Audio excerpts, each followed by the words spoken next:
related to your physical. It's time to talk some this and more. We gonna talk about it all. DVD, CD, UHD, VHS, clips, Blu-ray. Who knows, maybe you'll even see a laser disc today. Let's get physical. We wanna talk some physical media. Movies and TV, music and more. Come check out what we have in store. This is the Media House Stream. It's time for some physical media on FanZcene. I know it was like really popular because it like won some Oscars and whatever, but Jimmy does that. It's got the Mighty Ducks guy. Got that guy. No! Yes, but no! He's not the Mighty Ducks guy! It's Emilio Estevez! Who's the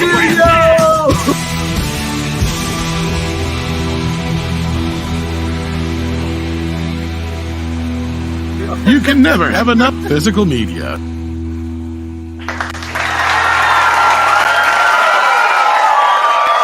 Oh, wow. We know why you're cheering, because Rookie's working.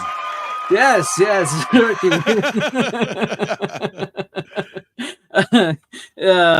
I still need to add in the sound when it like all collapses in your hand. I keep forgetting about that.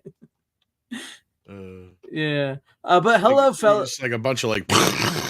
Yeah. Make it like a big old boom. Yeah. Shake the image just a little bit. Make it look like the whole house. Yeah. That was not good. Yeah, I just need to work on that a little bit. Still need to work on it a little bit. But welcome everybody, fellow followers, to the Physical Media Show here on FanZcene.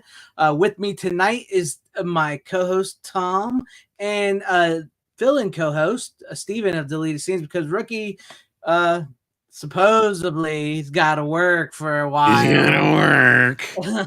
Hey, Steven. You don't have time for us old boomers. He can't. He's got to work. So this is the boomer edition, because I think we're all over the age of 40 at least. Yeah. I was gonna say, although Greg looks like he's 20 something. Lucky I get it all the time. Lucky little bastard. I was getting carded for rated R movies well into my 30s. I shit you not. And they'd be like, "Do you have an ID?" I'm like, "I am 35 years old, ma'am." They would, "Oh, okay, yeah, you are." Anyways, but welcome everybody, and glad to have you with us tonight. Let's say hi to the chat. Oh, my phone's a beeping. I gotta turn that off. Hold on. There we go. What's up? Tomb of Dracula says happy Halloween. Well, happy Halloween to you. This is one of my favorite times of the years. From October to the end of January is like the best time of year in my opinion. So welcome, thank you, and hail to you, FKHC 2005. Glad to have you with us. Random Brad Creator, hello, my good friend. Glad you're with us as well. Hello, what's up, Ace Hanlon? Let's go. Yes, sir. And hi to you, Heather Preston. Hey, look, we got Midnight's Edge After Dark in the chat saluting. What's up, Midnight's Edge After Dark? I see me. Oh, shit, that's you. This is like Inception. It's weird. It's a dream within a dream. Wait a minute. Oh, no. I just saluted my past self. What? You're blowing my mind right now, and I ain't even stoned.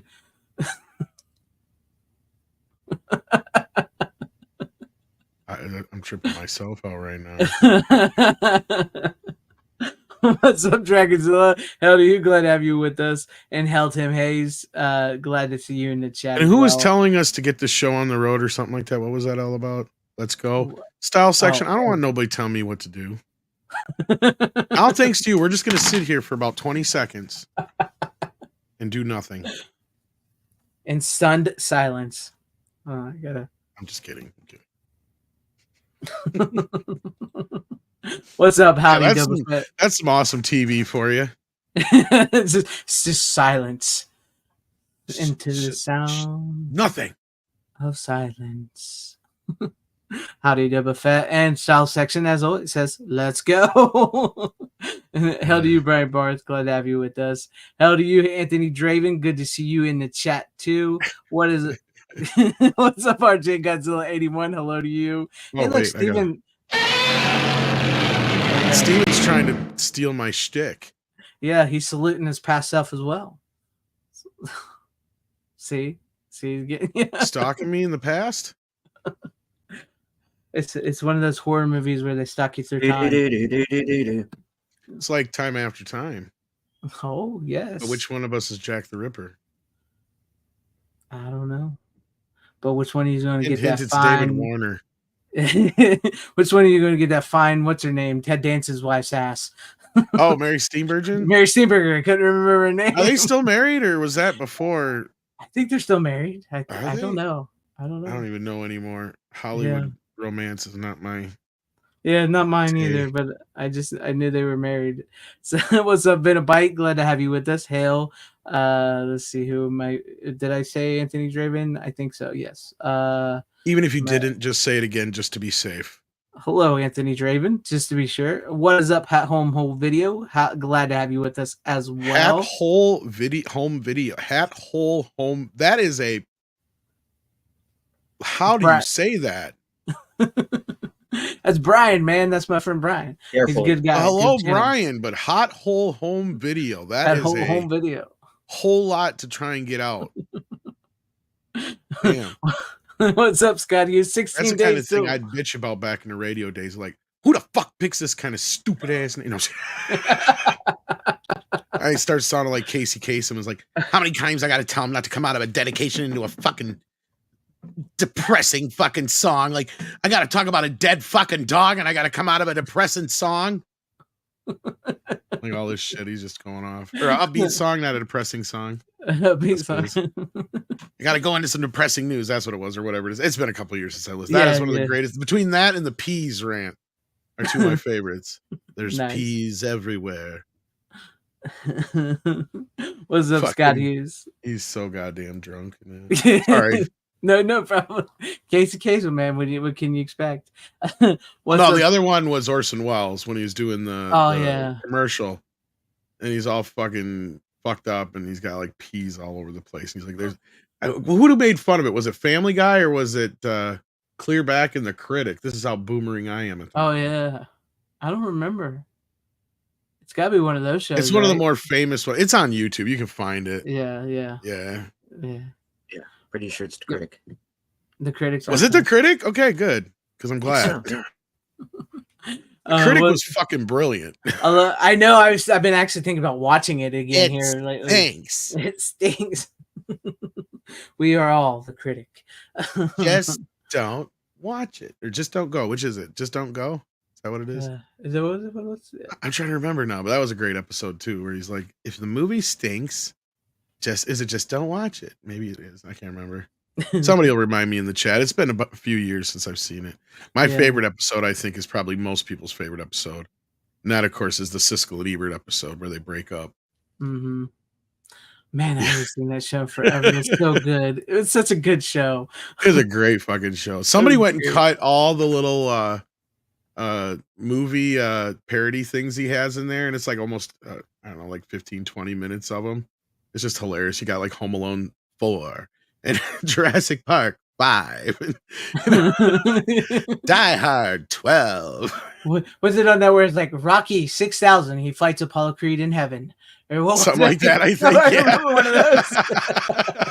Rocky is he's like on his deathbed and he has a fight with Apollo Creed. This time he fights the one villain he can't beat, cancer. Yeah. Crazy.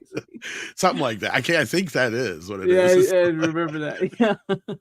And then he may make a joke about fighting Apollo Creed in the next one or something like that. You guys are right. I can't remember. Yeah. Yeah. What's up, Geek Flag with Nate Knows 1973? Hello. Yes. Hello, Darkness, my old friend.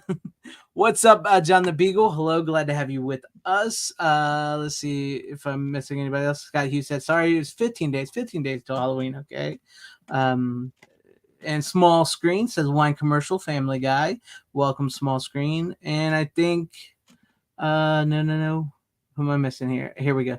Cowabunga Dude says, what's up with you? And that James Guy, welcome, says, I think the Critic is coming back. I want to watch home movies or Dr. Katz now. Is the Critic? I don't think the Critic's coming back, but that'd be cool if it was done right. What's up, Corley and Rogue? Glad to have you with us. And there we have it. I think we're all cut up. Welcome to everybody watching the show. Let's go over the little quick new releases that are coming out. Before we get to the new releases, we should probably go over a little bit of news. Okay, Maybe? yeah, go ahead. You want to do that first, or you want to go the other way around? Because Yeah, let's do the news. this is actually kind of breaking news. I don't know if anybody's aware of this. You may have noticed if you've ordered your Deadpool pre-order, you may want to check because it looks like Walmart and Amazon was first, but now Walmart it looks like might be joining in and canceling your pre-order. So it looks like both may have oversold their stock. Yes. So a lot of people, including myself, has had their pre-orders canceled. The movie comes out next week. Mm-hmm. Here we are a week away. But yeah, so I'm sure regular versions will be plentiful. But for those who may have ordered one of the steelbooks, chances are you're SOL.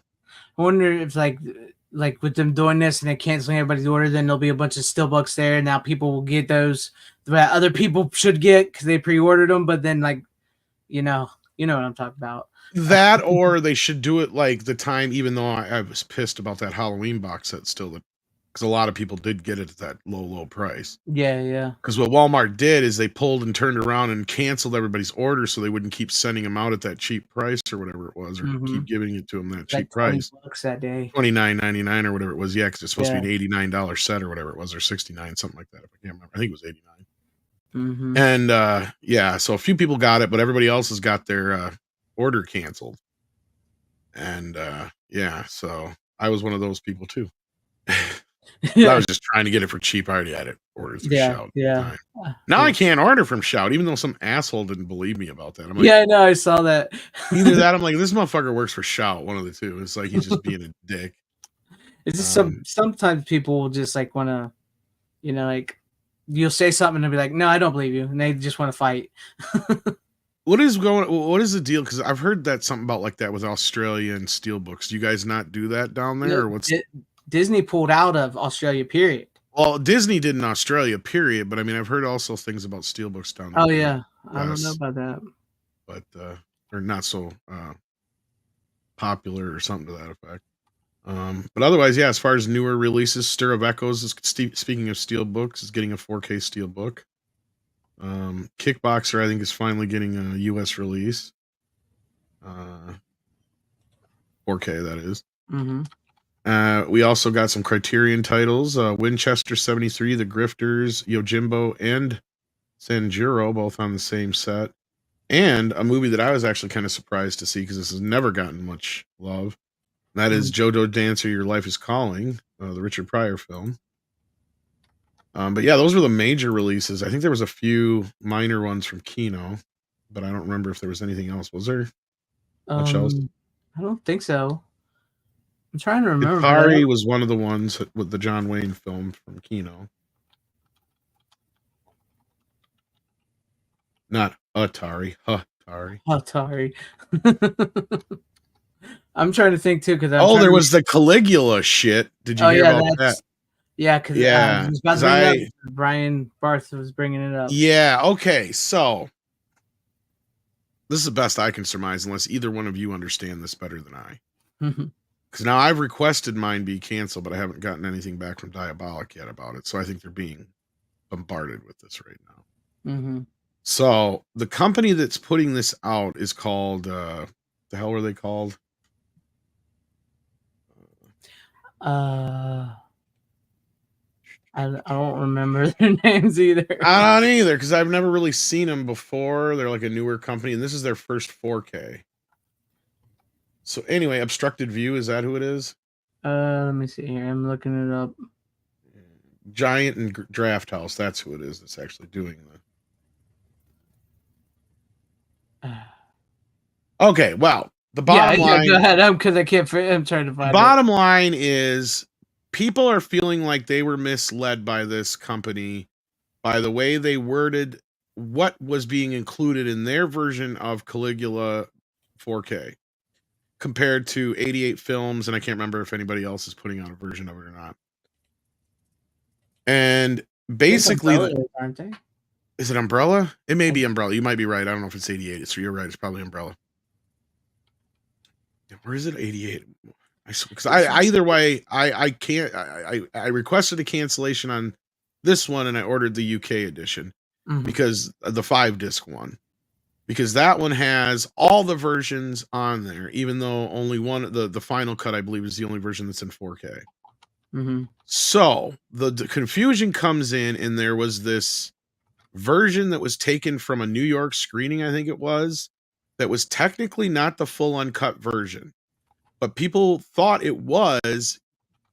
And this company is really dancing around what it is. They're saying, well, we never claimed it was uncut, but we did go out of our way to scan a print of it in 4K for you to have on the collection. Mm-hmm. Okay, so that's what they're trying to say. But this cut runs at like 150 minutes.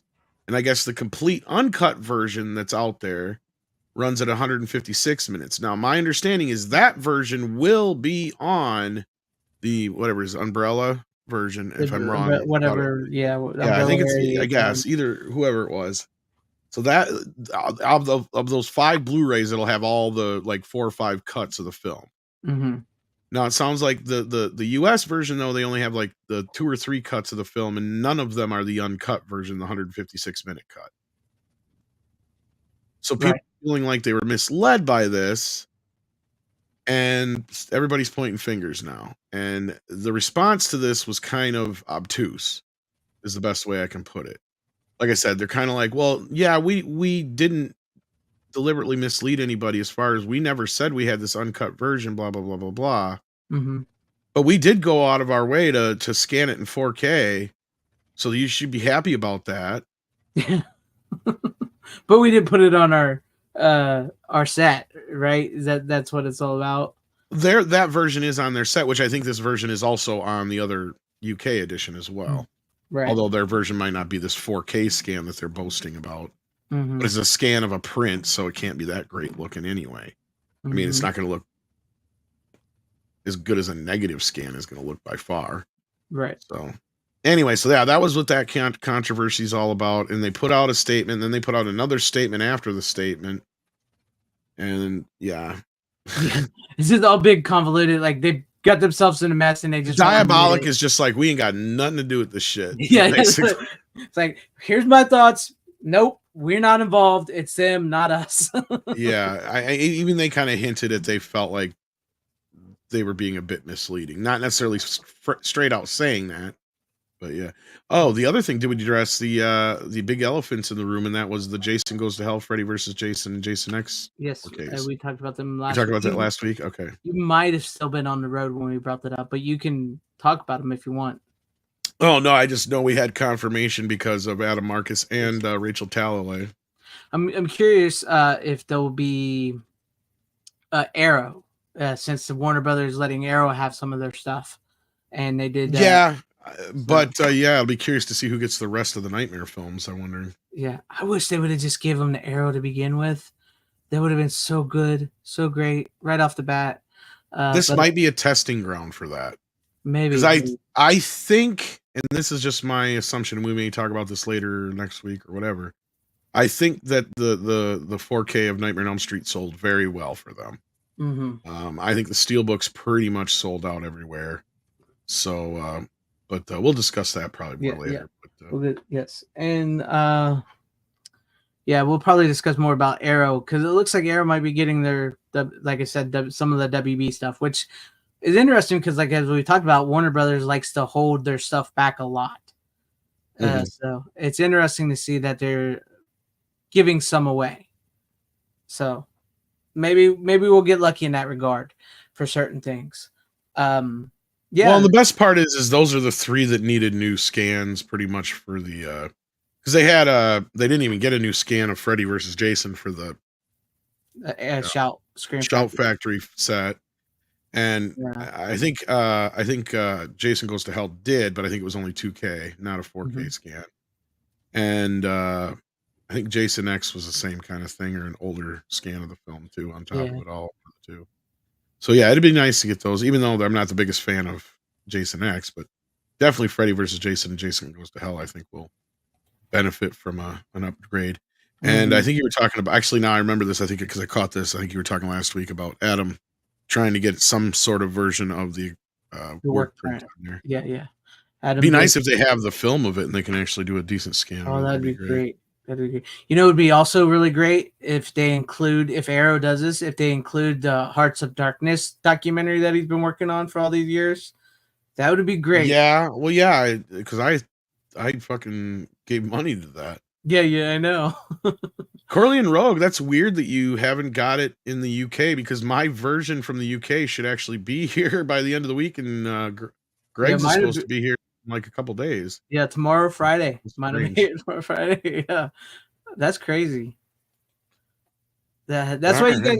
Yeah, that's why I haven't ordered a lot from Amazon lately because it's Yeah, just I've been easier backing off. Yeah, I don't have a lot of money for that here lately, and plus it's actually getting easier to go through like Orbit, Diabolic, and Groove and other places than Amazon. Well, in Dolba, it's funny you say that. There's a lot of people, and Robert Meyer Burnett and a few other, one of my friends included, that had their Amazon Nightmare on Elm Street delayed. So I think they oversold their stock. Yeah, is what they did. That's another thing why I've been like I don't pre-order from Amazon much anymore is because it never comes on the day. It's like you say this will be delivered on the release day. You pre-order. They used to be really good about that. Yeah. Now you pre-order, it's like, oh, maybe 2 weeks later you'll get it.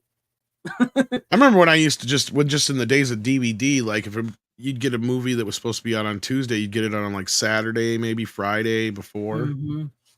It's like now you're lucky if you get it Thursday of the week it came out. Yep. It's like I pay for 2 days shipping to get it 4 days later. Exactly. But I am looking forward to getting my Nightmare on Elm Street set, and I'm hoping that because we've heard rumors that they're all coming to 4K soon. So that's an exciting. In fact, the thing that had me most excited is I don't even know if you discussed this part or not last week. Is that it sounds like they're even remastering the 3D ending of Freddy's Dead in actual polarized 3D and not just the green and blue or red and green or whatever, red and blue, whatever. Red and blue, yeah. Because that's what Rachel that's how we know about that. She confirmed they were working on it. She said something about seeing the new version of the 3D ending blew her mind or whatever. Yeah. So I'm hoping they also, if they do that, I hope they also include the actual red and blue as well. Because like the DVD set, they probably will. I was gonna say because as of right now, the DVD set and old VHS, I think, are the only ones. And the Laserdisc, I think. And the Laserdisc, that have the original 3D. And I don't think the VHS ever did. My memory, I had the VHS and it did not have it. I think it's one of the UK VHSs. Maybe I was gonna say because the US one didn't. Yeah, because a guy over in the UK sent me his UK version from VHS, and it has the 3D. Unless maybe it was just a copy of the Laserdisc. It could have been plausibly. Could have been. Excuse me. But I think that's about it for the news and releases, right? Yeah, I think so. I think we covered it all. All right. So who wants to go first? You got a lot. I know I have the most. So we might as well go. Yeah, might as well start with you since you got a lot. Well, I kind of promised and teased this one last week, but I finally got I procured a DVD of it so I can actually show it, talk a little bit about it, and that is Drowning Mona, one of the funniest comedies I've ever seen. And if you haven't seen this film, do yourself a favor and do that. It's got Danny DeVito, Nev Campbell, Bette Midler, Jamie Lee Curtis, William Fichtner, who else is in this thing? Jesus Christ. Did I say Will Ferrell already? Yeah. And Casey Affleck. Yep. And it's a pretty funny fucking movie. It's a movie that never really got any love, and it definitely needs a Blu-ray. It'd be nice if somebody would pick it up for Blu-ray, like Bats. It's in the same company that made Bats. That's why I keep bringing it up. And people are like, why are you even comparing the two? I actually brought that. Sorry, didn't mean to cut you off. No, go ahead. No, I was going to say I actually brought Bats up to the director of In Search of Darkness. Yeah. Because it's in the second half of the 90s. I'm like, when you get to that, I'm like, please do Bats with Lou Diamond Phillips. And he's like, we may have to look into that. So I'm hoping that might get explored a little bit. Yeah. But go ahead with Drowning Moon because it is funny. Oh, no, it's just, so it's the same company that made Bats. So that's why I don't know what kind of legal limbo it's in, where or what. I just noticed now that my digital version says Samuel Goldwyn Films in front of it, just like with Bats. And this one has a fairly semi-decent HD version compared to Bats out there, but it's still basically broadcast version. It's not that great, although it is 5.1.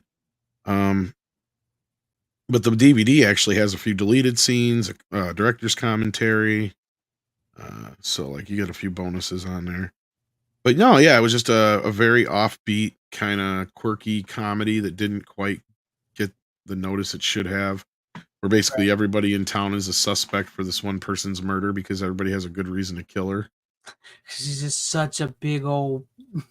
Yeah, and the one-liners are so fucking good in this movie. It's just, and everybody's just off kilter. That's the beauty of the film, is it? And they're not like Tim Burton off kilter, right? Like they're just slightly off center. Slightly, you know, weird. And it's just slightly weird. Yeah. Yeah, isn't it like where they all drive the same car too, right? Oh yeah, well that's part of the that's the beauty of the movie, is like it constructs certain jokes that just have no bearing on anything else other than just visual things sometimes. Right. Like the whole idea of the Yugo, right? Like it says in the beginning of the movie, this town was used for the testing site for Yugos, but that's a whole nother story. Yeah. All that is to set up the sight gag that everybody in town drives a Yugo, including like the cops and shit. Yeah. And what turns out is like it was just a funny little joke, ended up being a nightmare for the production. I do remember that from the commentary, although it's been a few years since I've listened to it. Because I just finally got this in the mail, even though I was scouring for my DVD somewhere. I'm sure I'll find it the next day or so now that this finally showed up. Always happens. But I do remember him saying that for the production, it was just a fucking nightmare to try and find working Yugos.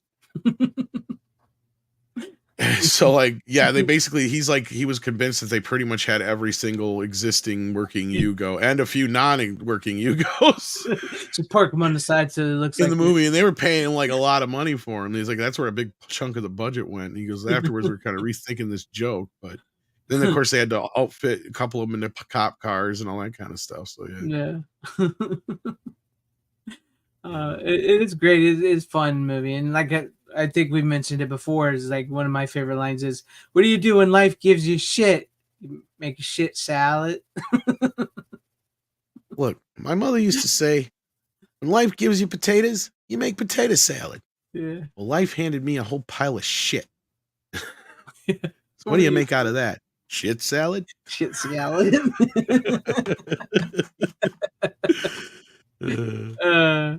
Okay, here's a good. Wait a minute. Oh, go ahead. What? I thought you said Jeff killed Peaches. It is good, but Goff killed her. Yeah, kind of.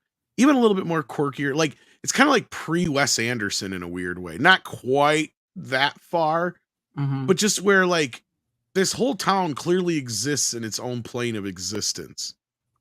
And funnily enough, like the most craziest and most sanest person in the movie is probably Jamie Lee Curtis at the same time. Because she's constantly fucking paranoid, but yet she's the only one who feels like she comes from somewhere else and just doesn't quite get the quirkiness of this town, but they put up with her. Because like otherwise everybody else in this town just seems to belong in just this weird way. It all fits in like this weird Mayberry kind of, and that may be part of the Yugo, like having the joke there, is because everything feels so stilted in time in a weird way. Yeah, it's like their everything's own so little slow. Yeah, slice of the world. That have you ever seen it before, Steven? I think you have before. I think we've talked about it, but I can't remember. I haven't actually. Oh, really? Oh, I'm surprised. Yeah, I'm aware of it, but yeah, this is one you'll like. I think you'll like it. Yeah, I think you'll like it. I mean, I know what you're getting at there, Tim, but sometimes we do our best. But you know what? You're meant to not like her in this movie. That's the best part. Yeah. That's the thing. Is you know, and I want 50. I want half this time. I don't want none of this 50-50 bullshit.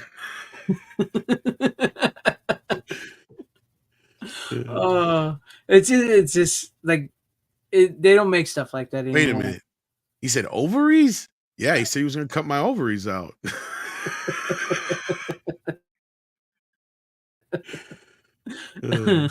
Everybody knows that Jeff killed Peaches.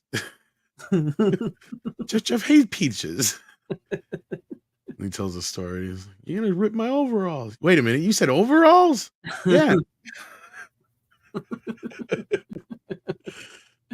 It's a And good one. Danny DeVito is just basically trying to put this whole thing together. You Mhm. know, it's hilarious, and he's a little off kilter himself, of course. Mhm. So, and Nev Campbell's his daughter, and Yeah. he's trying to get married to Casey Affleck, who's they're kind of the main ones we follow. But again, like I said, everybody in town has a reason to kill this bitch. Like everybody hates her, including her own family. So everybody's a fucking suspect, right? Including some of the cops. So Yeah. It's like the whole town of people just like, and even then when you're wondering if they're going to, when they catch whoever did it, would it matter? You know, it's that's like, kind of the way the first cop reacts to it. It's like, yeah, good riddance to bad rubbish. Like yeah. nobody's gonna miss her. Yeah, is it important? What a void in my life. I was hoping thered be more of a turnout. Yeah, but the game's on. Ah, shit! I forgot about the game. Yeah, I got money on that game.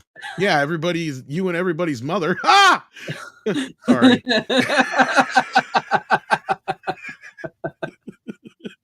I mean, yeah, she wasn't that great of a mother, but she was my mother. Nobody liked her, man. Everybody thinks I killed her. Nobody thinks he killed her, Jeff. Yeah, everybody thinks I killed her. I have every reason in the world to kill her. Why do you think everybody? Why is everybody? Because he cut her hand off. That's how he lost his hand. I love it. Yeah, because everybody has their own little theory on how Jeff lost his hand. Yeah. You weren't complaining about Stumpy last night. Yeah, poor Steven. He's just like, what the fuck are these guys talking about? But I mean, at least he's not doing what Rook would be doing and just sitting here ignoring us. We don't kill people. We're good people. He did it once already. I didn't think he'd do it again. Is it something to do with like brakes too? And they cut the brakes or something? Well, that's how he figures it out because it's just Danny DeVito like right away notices. He's like, I think this is funny. There's no skid marks. She never hit the brakes. And then he has the lesbian mechanic lady go over the car, and she's like, if anybody did this car, you'll know it. And she goes like, you see these brake lines here? They're all 4 of them are cut. And she's like, this is the brake fluid thing. This somebody punched a hole in that. And then I can't remember the other part. She says like the something flow valve thing. She's like, you know what that is? He's like, no. He's like, it doesn't matter anyway. It serves absolutely no purpose. Somebody punched a hole in that too.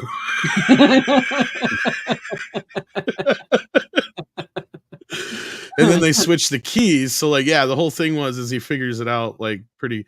By the end, he figures it all out. But like, yeah, it's just the whole journey to get there. It's a nice little mystery kind of.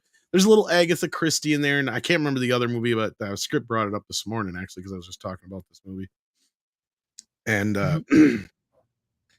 but yeah, so it's got kind of like a Hitchcockian kind of twist to it, but it's like a quirky kind of sense of humor, and the one-liners are just so good. It's so well written, right? And you got these great actors all working together. I couldn't even believe it when I was watching it. I'm like, wait a minute, it's Melissa McCarthy when she was young and practically skinny in the movie too. I'm like, holy shit.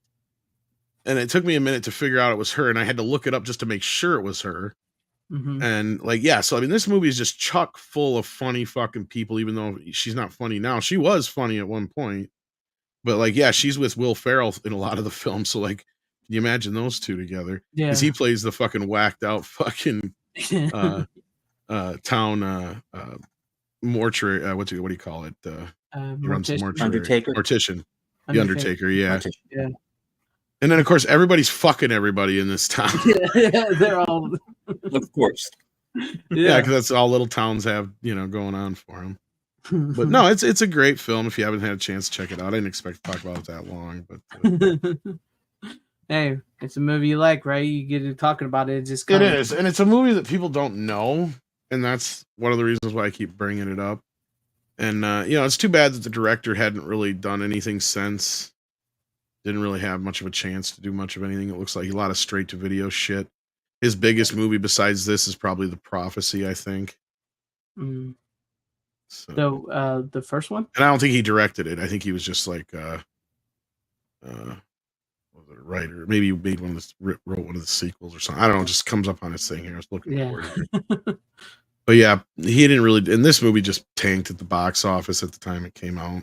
Yeah. FKC said, just looked it up. She is thin. See? I'm like, I know the voice, but I'm like, that can't be her. I'm like, she'd have been like 12 then. And I looked it up. She's older than you think. Yeah. I mean, she is Jenny McCarthy's cousin, so. Yeah, she was like 30 when they made this. So like she's like older than me, I think. Yep. Okay. Nev Campbell's actually really good in this too. I got to give her credit because I don't really think she's all that great of an actress. But in this movie, I thought she did a pretty good job. I don't know what accent she's really putting on, and she's the only one in town who really has it, or she's kind of trying to copy, I think, Casey's Boston accent a little bit or something. Maybe Danny's accent a little bit. That could be what she's doing. But it works for the character. It makes her funnier and goofier, and she comes off quirkier that way. Yeah. I actually, this is my favorite performance of hers. So, oh god, yeah, she's over 10 years older than me. Yeah. Jeez. Yeah, I think this was one of like where Nev Campbell was trying to break out of the whole Scream and Party of Five thing and was trying to. Oh yeah, this is I believe right in between Screams 3 and whatever else she was doing at that time, and or just after, one of the two. Yeah, she did. This came out in 2000, so I think it was right after. But yeah. Yeah, and she did that one movie with Matthew Perry where he pretended he was gay and they actually fall in love. Remember those type of movies from back in the day? Yeah, they were called romantic comedies. Yeah. All right, moving on from me. Yeah, okay, Who's let's go. next? Let's go to Steven. What do you got for us for your first pick of the night? Steven always comes with some of the weird stuff. Yeah, and I'm probably going to have one or two weird ones tonight. This is a recent acquisition through Amazon, and it is called Shotgun Stories. And this is the debut film of Jeff Nichols, who has the movie The Bike Riders out right now. And it's the story of this guy who's kind of a drunken wastrel, has 3 sons. He abandons them, leaves them in dire straits, leaves them in squalor. And he goes on years later to clean up his act. He becomes very rich, and he has 3 more sons. He dies just after letting all of his rich kids' sons know that they have these kind of country bumpkin half brothers. And the older son, the rich older son, goes to the poor older son, who is played by Michael Shannon in one of his early movies, and tries to make the peace with him that the father didn't, which Michael Shannon's character takes as an insult, and pretty much the shit hits the fan. And there's a confrontation. One of the sons is killed, and it becomes this kind of civil war going on between the 2 sides of this family that the town folk wind up kind of getting caught in the middle in.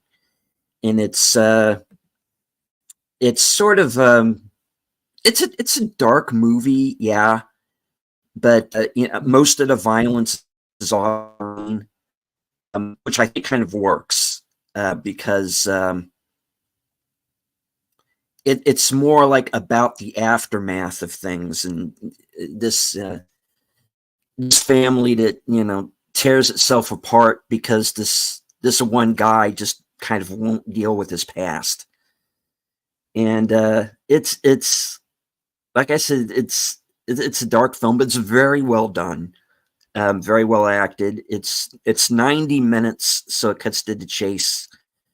And it's a movie that, even though it's got to be 20 some odd, maybe even closer to 30 years old now, it kind of stuck with me through all that time. So I finally managed to snag a copy of it. So I've never seen it. thank you, Amazon. You got one right. I have not seen it. The only Jeff Nichols movies I think I have seen was Midnight Special, which is actually a pretty good movie. Mhm.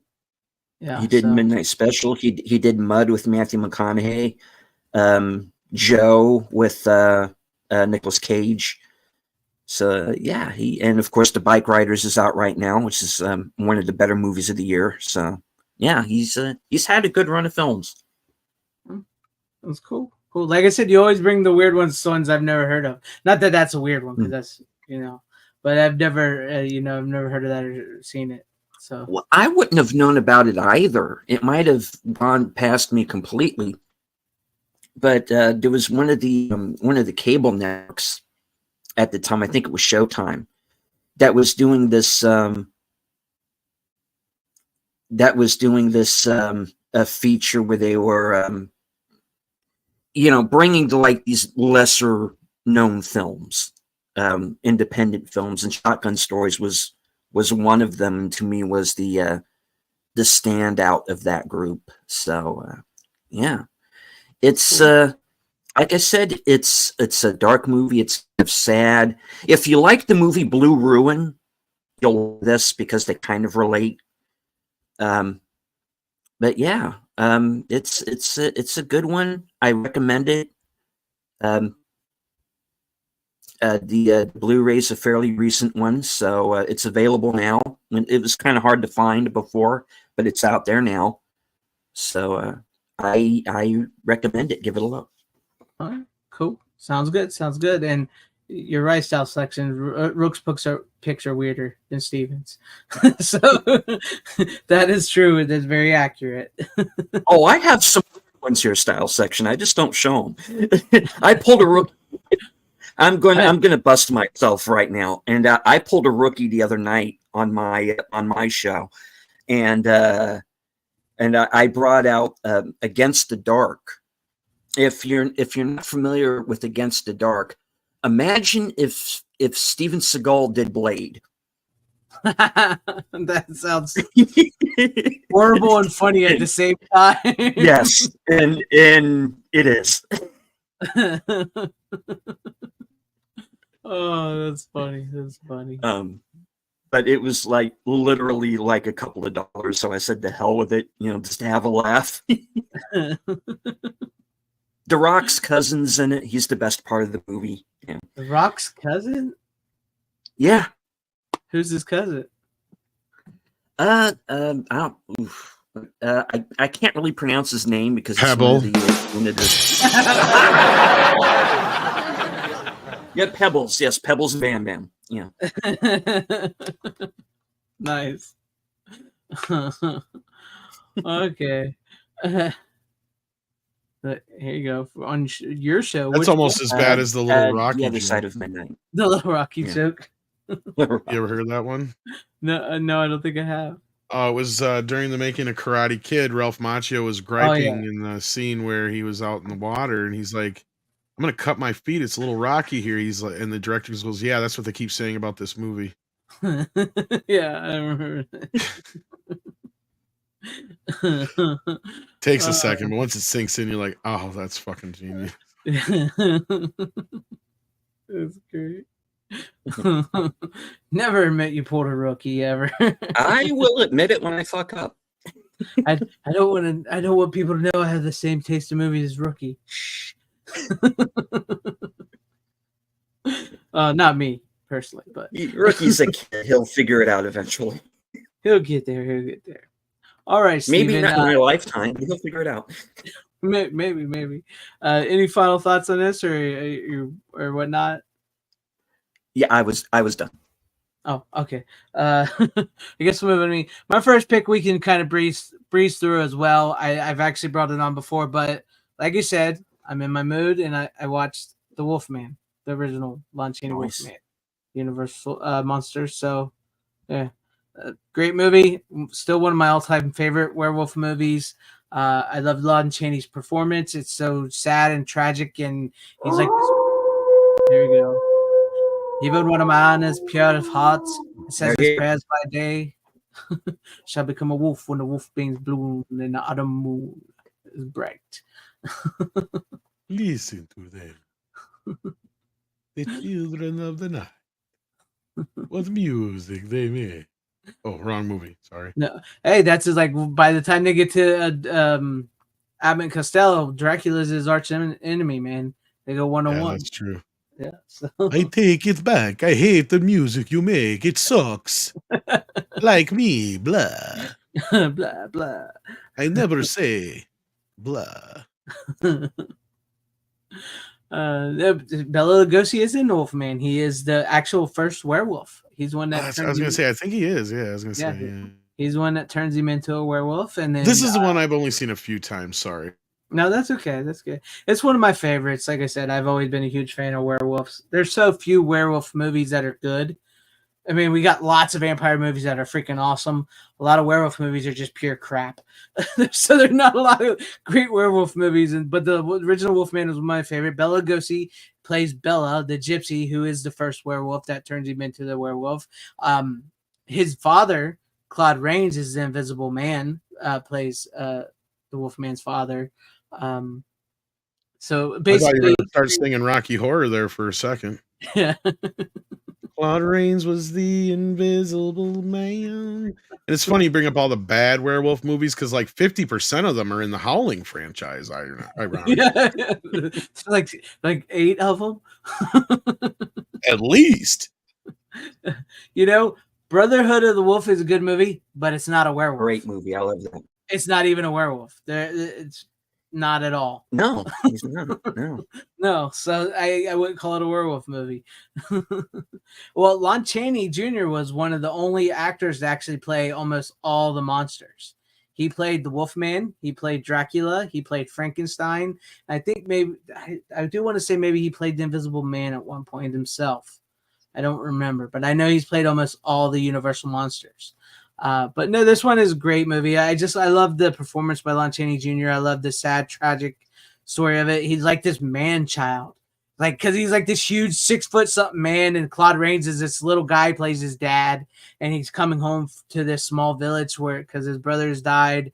And there's like everybody keeps telling him this story of werewolves, and he's like, yeah, whatever, I don't believe that.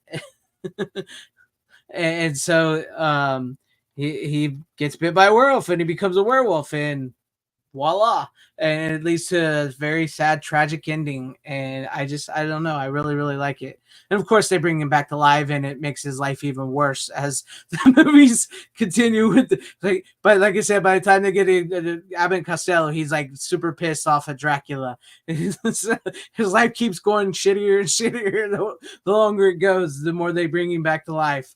But yeah, like I said, that was pretty quick. I think I've brought that on once before, maybe in the past. And yeah, I love the Universal monster movies around this time of year. They're so good. So yeah, that's where I'll end it. So let's go to you, Tom. What do you got? What? Oh,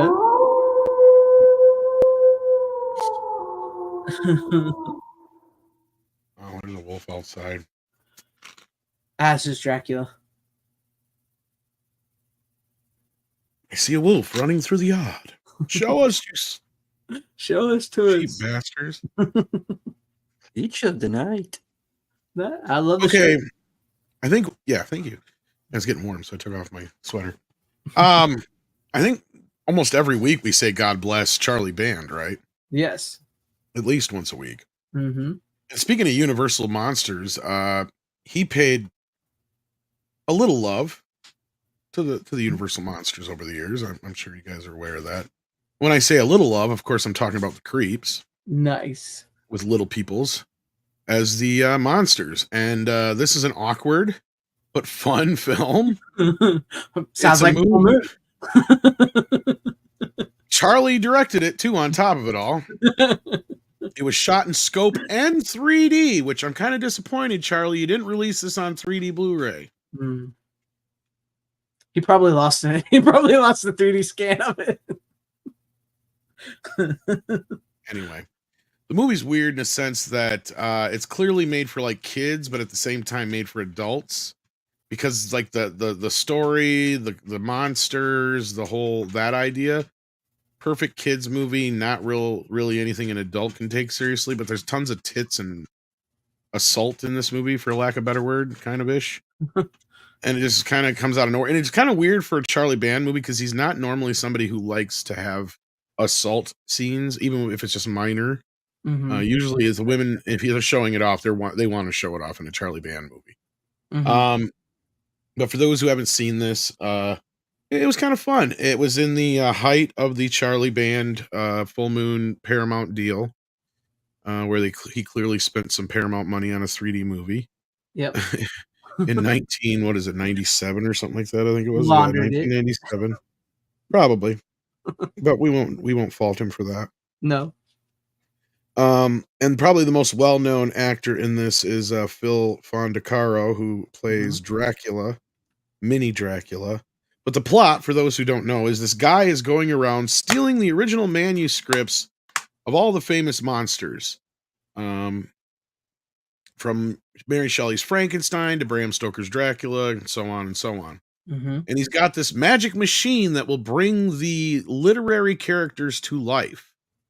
And he's doing this for something that only makes sense to him. And he's a wackadoo.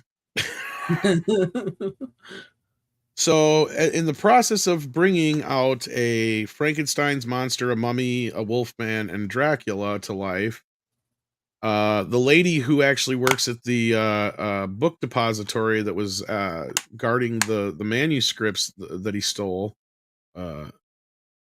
shows up and steals the books back. And since the process wasn't done, well, he gets half-assed monsters or little monsters, whatever you want to call it.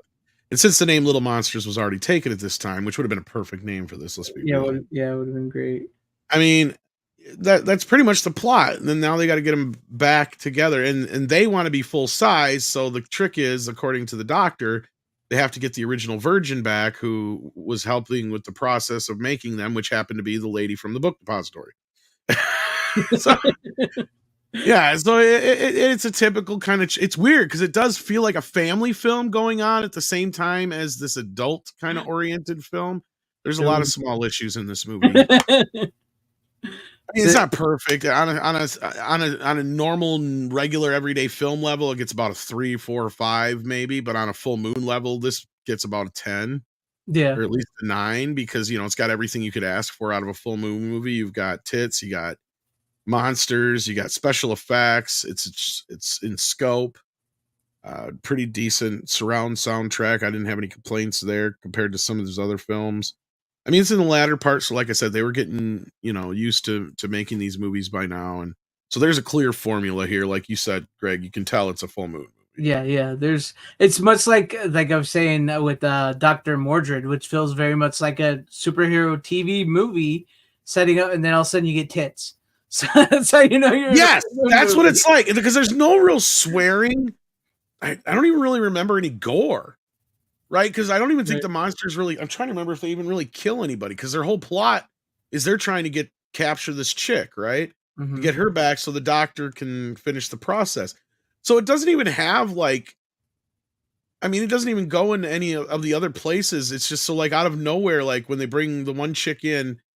And they do have there's a few other awkward moments where the chick's boss, the book depository, book depository, whatever you want to call it. I got shit. Her boss there is this full-on raging lesbian who keeps hitting on her at work to the point where it's sexual harassment. They kidnap her because she's blonde too, because they think it's the chick, right? Because he just tells her the blonde chick at the book place. He tells the little monsters, and they go get her instead and bring her back. Well, they're all groping on her and all this other shit and stuff like that. It's just really weird. Even Wolfman has this drooling thing. And I mean, some of this movie feels like every other Charlie Band movie where there was maybe 4 or 5 pages of story, and then the rest of it is just wouldn't this be cool? Wouldn't this be cool? We got to stretch 70 minutes. Just come up with some shit. As long And as it it's does. over 60 minutes, it's a movie. But other than that, I mean, as far as that kind of thing goes with Full Moon, it's a little bit more rigid. You can tell being a 3D film, they must have had to have some of this planned out a little bit better. And it is actually 80 minutes, so it goes beyond the Nice. the barely barely over an hour typical Full Moon. He really spent that Paramount money. He really spent it. And it set us up for a sequel we never got. He's done that a lot. Like, I know people have complained about it, especially with the movie Head of the Family, which is, if you've never seen that one, yeah, I know what you're talking about. I haven't seen it, but yeah. I highly recommend that one. Great freaking flick. There's like a bunch of trailers, I think, for that one and a couple other ones on here. Yeah, he was supposed to make a sequel, and they even like made up a woman that looked like. I mean, it's on the Full Moon Zone thing here. Yeah, full Video Zone. Yeah, he talks about it on there. Sorry. Yeah, no, that's where it does. And like, he even was supposed to be making a sequel to Head of the Family, and he never did. He literally even had like created the Head of the Family, like a woman version of the guy, to where they were supposed to meet in the sequel. And he filmed like a Video Zone with them and everything, and he never made the sequel. You know, what's funny too is like none of the other little people have any lines in the movie except for Phil. Yeah, Phil's the only one who has any lines. It's not like the rest of you guys don't seem like they couldn't act, possibly, because you see him in the Video Zone. It's just like, okay, that was kind of weird. I mean, yeah, I guess Frankenstein, all he's gonna do is go anyway, most likely, or fire, you know. And the Mummy ain't gonna talk either. So I guess, I mean, I shouldn't say shit. That doesn't really matter. Yeah. But no, if you like the Universal monster movies, if they did a version of this without the tits and ass and the groping scenes and the sexual harassment, it'd be a perfect movie for kids on Halloween. Yeah.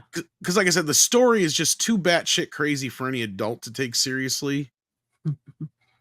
But it's goofy and funny enough for kids that I think they dig it, especially if you're a kid, you know, you got a kid that's a younger kid that's kind of into this kind of stuff. Yeah, yeah.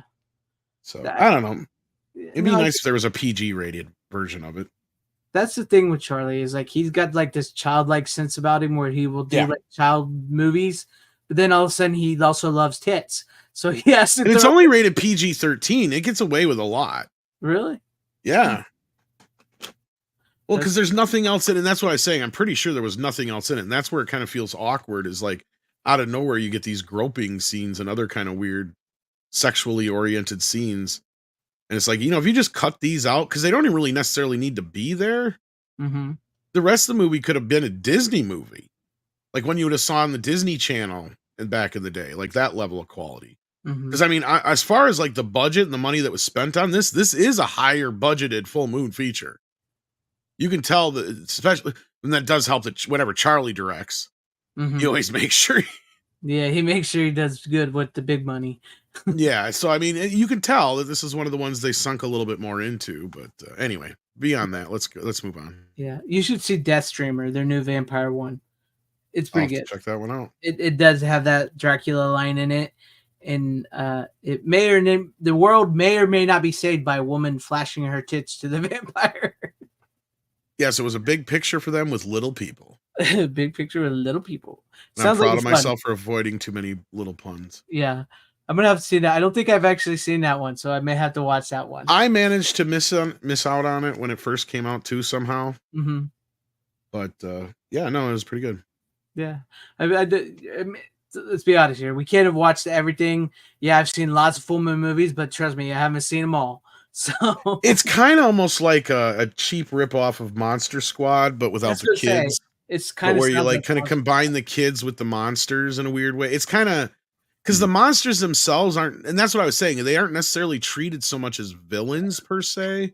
A little bit until they're like that's where the groping scenes kind of feel out of nowhere. It's like, why are they just jumping around on her and groping her tits and shit? It's just weird, but okay. It's like, okay, I don't mind those type of scenes normally, or at least like a few tits and ass in a movie, but this just feels awkward and out of place. It'd be like, honestly, it kind of feels like if you were in the middle of an Ernest movie and all of a sudden Ernest walked into like a scene in Porky's. That's what it feels like. It's just like, wait a minute here. What the hell just happened? Ernest goes to Porky's. Ernest goes to college. It's like, oh my God, those are the biggest tits I ever saw. You know what I mean, Vern? Know what I mean, Vern? Got the milk. He always did the milk commercials. It's like she's smuggling 2 dozen snakes in a bag. Anyway, moving on. What do you got for us? Yeah, what do you got, Steven? What do you got? All right. I have one that's a little more recent. It's another acquisition. Got a recent acquisition. Got it at the same time as Shotgun Stories. And it is Late Night with the Devil.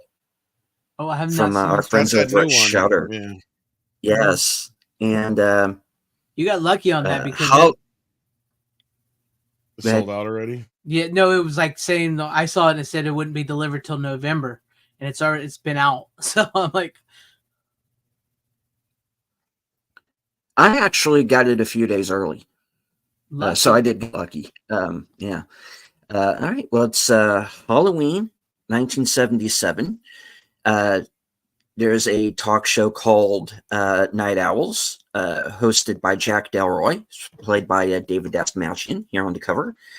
And he comes up with the idea of doing a live exorcism on the air.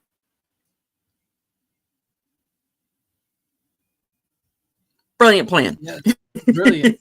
Yes. Yeah. Hilarity ensues, and basically the devil gets loose in the studio. And Sounds like a Halloween night to me. yeah, it is. It's an interesting film because it's, you know, you're going back to this kind of 70s talk show aesthetic that I remember as a kid. So there's that kind of nostalgia trip, you know, where, you know, these shows that would always have like these psychics and everything coming on, or some psychologist that has a book, you know, and all of that's here. Yeah, you know, and then you get the guy who's kind of the you know, the doubting Thomas, and he's kind of a real kind of hypocritical bastard himself, as we find out. But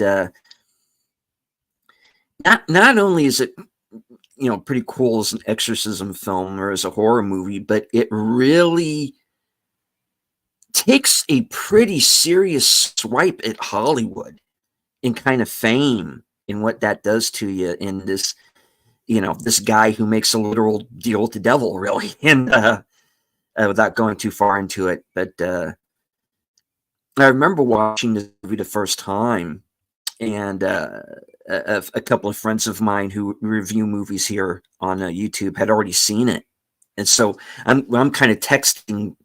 I'm sorry, but I was that guy that night. Kind of texting back and forth with them as I'm watching the movie. I was in the back row; no one saw me. No one cares. But you know, and I'm like, Steven. Did they just take a huge steaming dump on Hollywood at the end of this thing? Because there's something that happens, and I'm like, whoa! I'm surprised they got away with that in today's climate. Well, And in films, you're allowed to do stuff like that. yeah. Well, I guess you can. Yeah. Because this movie goes there. Yeah. Okay. I've heard good things about this one. I should have watched it by now because I actually do have Shudder. It's one of the best movies of the year, man. I think it's that good. I've heard good things. I've heard good things. Yeah, I'm.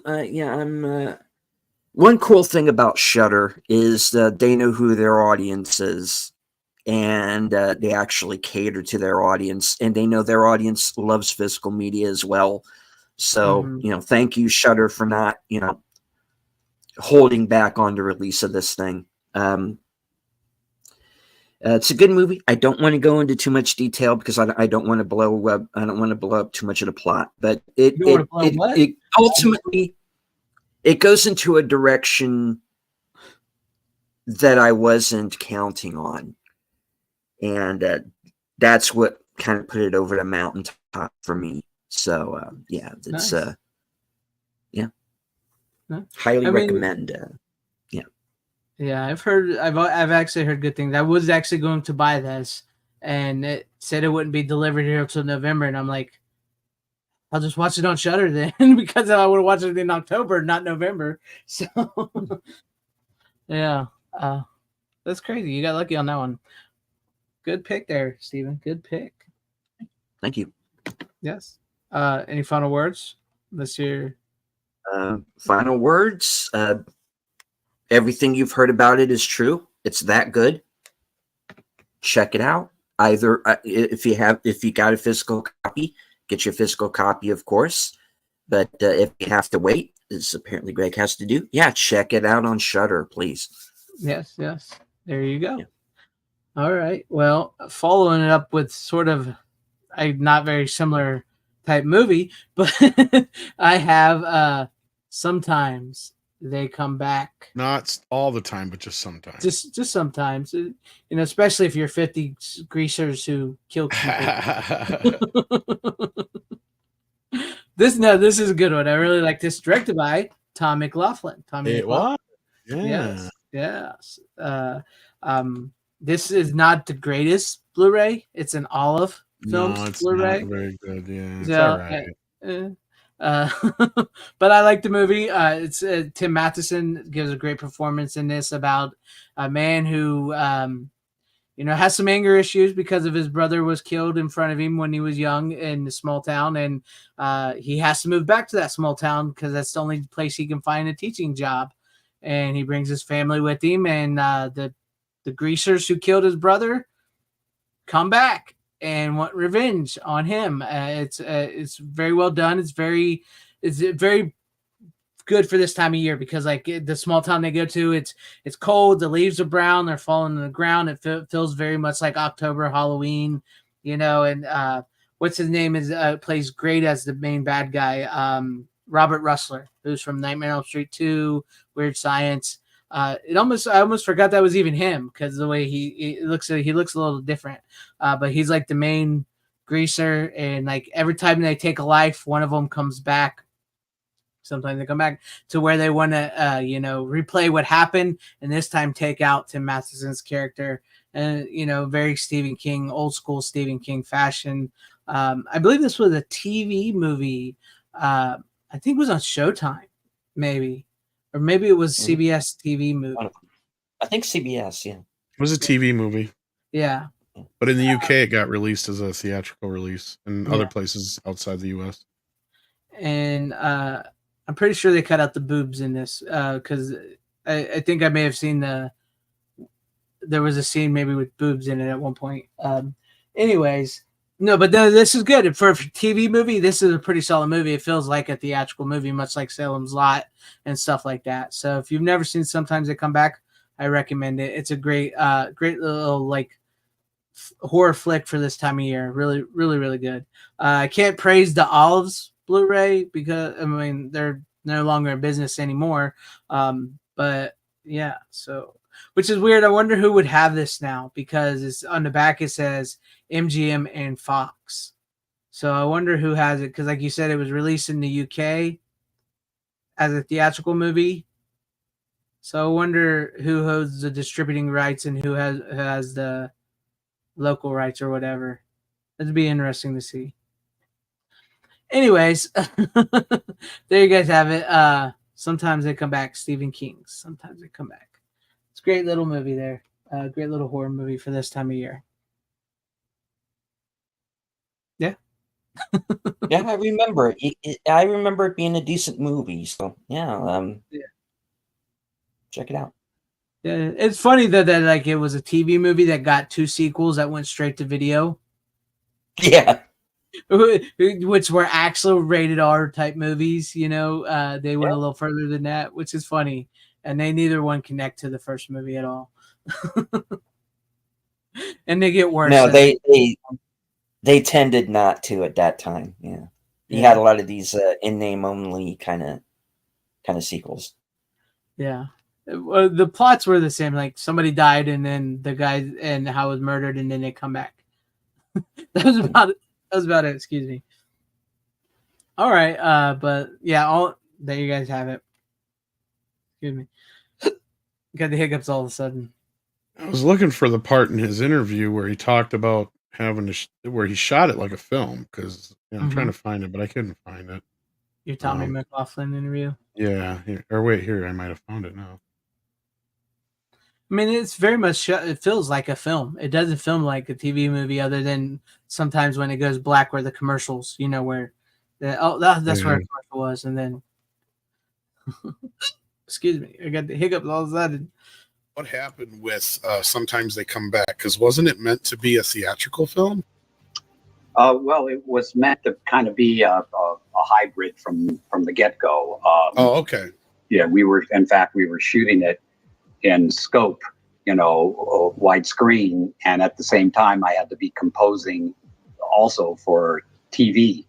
So it was kind of maddening because certain shots are so full in scope and the other just like a box. But that was kind of the deal that Dino had made, is that, he got to, sell it as a feature overseas, and CBS got to have it, as a TV movie. How did it all kind of come about? After Friday, I was at a party, and I'm not even sure how the hell I got invited to the party at Dino De Laurentiis's house. And Dino was talking with Frank Mancuso Sr., who ran Paramount, and Jr., who was, my exec on Friday. And Dino was creating a new studio, and they said, here, you need to talk to, Tom here. You should be working with this guy. And at that time, I had the movie Date with an Angel. The script was done and thought out, and that was, the next thing that I jumped into. And that was a, huge dream project. And then after that, Dino came back to me because he was very happy with the outcome of the movie and said that he had, the short story that he owned for Sometimes They Come Back, and said that, he had hired at great expense these two writers who I think wrote Jewel of the Nile. It had some good stuff in it, but it didn't quite work as a horror film. So they had, I guess, tried a couple of writers and with no success, and I came in and started kind of working on it, and there was a kind of a hurry up. We got to get this thing done. So, yeah, he talks about it quite a bit, so you can check out our interview with him. Oh, definitely. After watching the movie, it was because there's no special features whatsoever on this Blu-ray, so I would like to know a little bit about it. But yeah, it does get really good. It does get really scary, especially when they show their faces of what they really look like. There's some really great practical monster effects and makeup effects on that. So it gets really good. I do recommend it. It is a good watch this time of year or whenever you want to watch a horror movie. And so they have it. Yeah, and there's another part in here where Tommy was talking about, I think it was Tommy's son or Stephen King's son or somebody like that said something to him. I think it was Stephen King's. I don't even know if Tommy has a son. I'm trying to remember now who he said it to him, but he was like, it's kind of weird because it has like every little bit of something Stephen King in it. Mm-hmm. It does kind of feel like that. That's one of those kind of stories that's like every little thing in it feels like something Stephen King from somewhere else. It's got a little bit of Pet Cemetery mixed with Stand By Me. And matter of fact. And it's like a little bit of everything. A little bit of, Yeah. So, As a matter of fact, it's 27 years later, same as it. And the cop that stopped, when he's a kid after his brother gets killed, the cop that stops him is the same cop from It. Matter of fact, so there's a lot of connections, and you can see all the Stephen King connections in the movie. I'm almost surprised the guy wasn't a writer. Not a writer. That's just about to say. He's a teacher. Yeah. I was really surprised he was not a writer in this movie. Doesn't he want to write a book or something like that? I'm trying to remember now. It's been a couple years since I watched. No, he was like thrown out of a Chicago school because he lost his temper. That's right. He got rough with a kid. Yeah. And so he needed a teaching job, and so that's what he comes here for. But yeah. Okay, let's go to you, Tom. What do you got for your next pick of the night?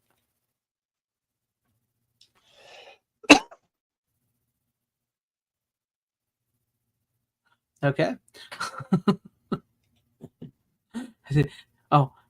I'm sorry. I didn't even realize I was muted. Yeah, you're muted. I've been talking this whole time, like for a little bit here and there, and you almost half-ass answered some of the shit I was saying, so it seemed to work out. I hadn't watched this one yet, but I think it came out last year around this time. Mm-hmm. It's not the greatest transfer, but I want to say it's kind of a little bit of an undersung film, but at the end of the day, it's really just basically a glorified remake of Blackula and Dracula, and that is Vampire in Brooklyn, Mhm. starring Eddie Eddie movie. Murphy, where technically this is the only time he's ever played a bad guy, unless you want to count that musical movie. Oh yeah, with the girls. Dream Girls, yeah. Yeah, Dream Girls. Yeah. Yeah, for those who haven't seen it though, it's a pretty simple concept. Like I said, it's kind of basically a modern day remake of Dracula. Only this vampire comes from I believe the Caribbean. Caribbean. That's where he's from. Caribbean. And his name's Maximilian, and he's on the lookout for his bride, who happens to be a woman who's half vampire, whose father was a vampire. And they need to get married by a certain day or something like that, or by the next full moon or whatever it is. And from there on out, it pretty much plays out like Dracula. You even have characters that are almost exactly like characters out of Dracula, just black versions of them, basically. But it works because Wes Craven directed it. I know Eddie Murphy and his brothers and shit wanted to make it like a straight up horror film. So I know they were a little disappointed by that. But this was after Eddie had directed Harlem Nights. That didn't work out too well. He wanted to direct this, but the studios got cold feet with that. They wanted an actual horror director. I don't remember who else they went to because, of course, there's no special features on here.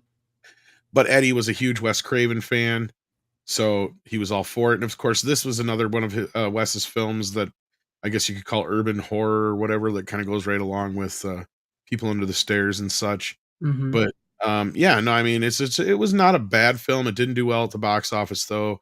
It's probably more famous than anything for the stunt woman who died on it, because they got sued and lost over $10 million from that too, on top of it all. Yeah.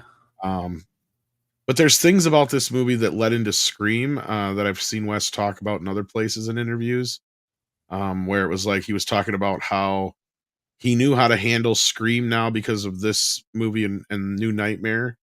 And because in this movie, he was trying too hard to have everybody act funny and be funny, to where in Scream, he finally realized the humor will just come out of the characters in the moments naturally. And instead of trying to force it like he did here. So if anything, he blames himself for the lack of comedy, even though he was the one who insisted on making a bit more of a comedy. Because of course, they tapped Wes Craven to make this movie when he was trying to break out of horror. Yeah. Yeah, he's like, oh yeah, of course I'd love to direct a comedy, and that's probably how they got him to sign on. But yeah, yeah. So it was kind of like I wanted a horror movie, he wanted to do comedy. We got Vampire in Brooklyn. So, I think this. No, that's what. Norbert really put him down. Pluto Nash. Was Vampire in Brooklyn the one that caused Eddie to decline? No, yes, because it's the last movie he made for Paramount for many years. And if it wasn't for Nutty Professor soon after, it probably would have. Because that movie helped. Because otherwise, this is the last movie he wrote until Norbit. Vampire in Brooklyn is way better than Norbit. And that's the thing is, Eddie, love him to death. He's one of my favorite actors of all times. He's not a great writer. No. When it comes to movies. And I even stumbled upon a Siskel and Ebert review of, I can't even remember which Eddie Murphy movie it was not too long ago, where they flat out say that he needs to quit writing for himself and he needs to let somebody else come in and write for him. Yeah. Because when he does is when he shines and he can just come in and improvise. And clearly, like, and that's what I think maybe part of the problem with Beverly Hills Cop 4 was, is that he had a bit too much creative say over it. Because that feels a lot like some of this other shit. Yeah, it feels like his stuff. Yeah. Love you, Eddie, but you're better when you improvise on somebody else's writing. When you already have the outline of where it needs to go and not the outline where you want it to go. Otherwise, you get Coming to America too. Oh, God. That would just, those sequels don't exist to me. Not at all. Right? I just watched part one. That's it. 1, 2, and 3. Yeah, no, this movie isn't nearly as bad as I think a lot of people make it out to be. I laughed quite a bit at it, and it's been quite a few years since I've seen it. Because it hasn't been available on Blu-ray until recently. Like I said, it was on DVD, I think, but I never had it on DVD. I think I had it on VHS for a while, but It was just never one of those movies that I went out of my way to get, basically. Mhm. But if I'd ever saw it, I probably would have picked it up. I didn't even know it was on Blu-ray. So Yeah, I think it came out just last year around this time, if I'm not oh, it was just last year. Okay. look wise though, it's clearly not that new of a scan, or it's a scan of an older like answer print or interpositive or something like that, because hmm it looks all right. It doesn't look great, but it doesn't look like horrible. Right. Sounds really good. The 5.1 DTS mix is pretty good, but it's Yeah. a D's mix, so there you go. That's pretty good. Pretty good. All right.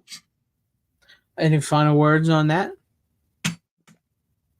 Not really. I don't want to drag that out too much. Like I got a lot more here to go. So. Yeah, I got like 2 left, and I don't know how many Stevens got left. So, The next one I can probably start doubling up on them. okay. Steven, what do you got for us? All right. Well, 30 years ago, a movie was released in theaters that changed the way I look at film. And of course, that is Quentin Tarantino's Pulp Fiction. And I didn't really. It's been 30 years. Wow. Holy crap. All right. Well, it's 3 stories about one. The through line being these 2 hitmen who are tasked to retrieve a mysterious briefcase and wind up going through this odyssey through LA that pulls in a mob boss, his wife, a boxer, and a number of other different characters. And What's in the briefcase? yeah, what is in that case? What is in that case? Interesting. I love that they never see you. Yeah, I like that we never find out what's in it. And ultimately, I don't think it really matters. It's the MacGuffin. Yeah, but yeah, I do like hearing the theories though. But yeah, We all know folks, what it is. It's the script to Reservoir Dogs. Scripts nice. Could be. Yeah. Steven lost the train of thought. This movie is a masterpiece. You don't need me to tell you. This is like I said, this made me look at film in a whole different way. Because I kind of consider, whenever people ask me, hey, what's your favorite movie? I always go, well, before Pulp Fiction or after? Whoa. Rubbing a woman's feet and sticking your tongue in the holiest of holes ain't in the same ballpark. Hell, it ain't even the same game. Is it as bad as fucking or eating out a pussy? No, but it's definitely in the same ballpark.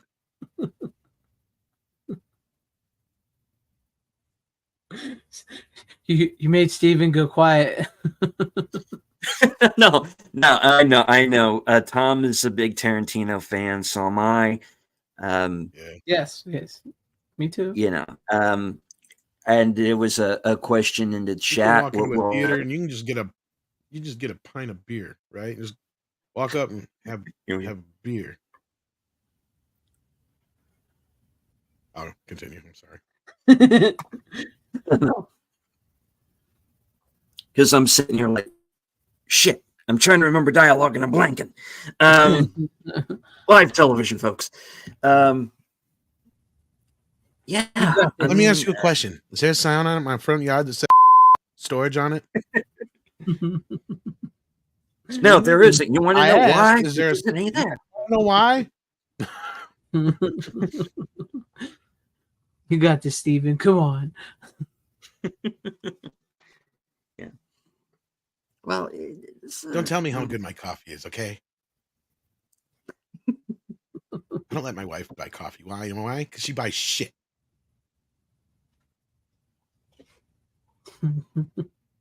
Anyway, yeah. I'm going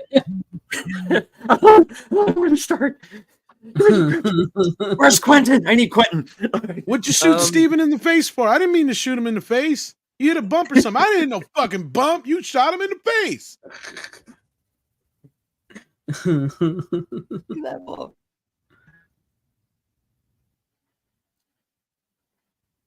No, go on. It's all to you, Steven. I'm It's all done. to It's you. just one of the greatest movies ever fucking made. Oh, yeah, indeed. And even though I'm not doing a good job at all right now of selling it, but yeah, this is one of those movies that I can say the dialogue along with the movie while it's on. Obviously, I can't do it when it's not on, but while it's on, I can do the dialogue. Yeah, I mean, it's, this is a classic in every sense of the word. It's, and I can't believe in a year that had this movie and Shawshank Redemption that they gave the Oscar to Forrest Gump, but that's another story. Stupid is as stupid does, Steven. Yeah. Tom Hanks paid people off, man. Maybe he did.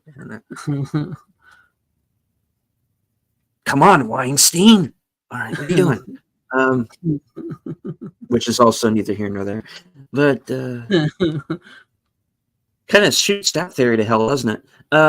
Anyway, yeah, it's one of those movies that just like creates this world that you just want to walk around in. And also, bulletproof vests might be best. These guys don't miss. And ball gags too. So yeah. Just stay out of the cellar. Don't go in the cellar. Bring out the gimp. Can't. Gimp sleeping. Wake him up then.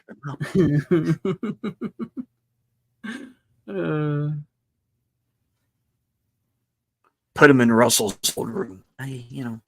Who's Russell? You don't know. You don't. Let's not go there.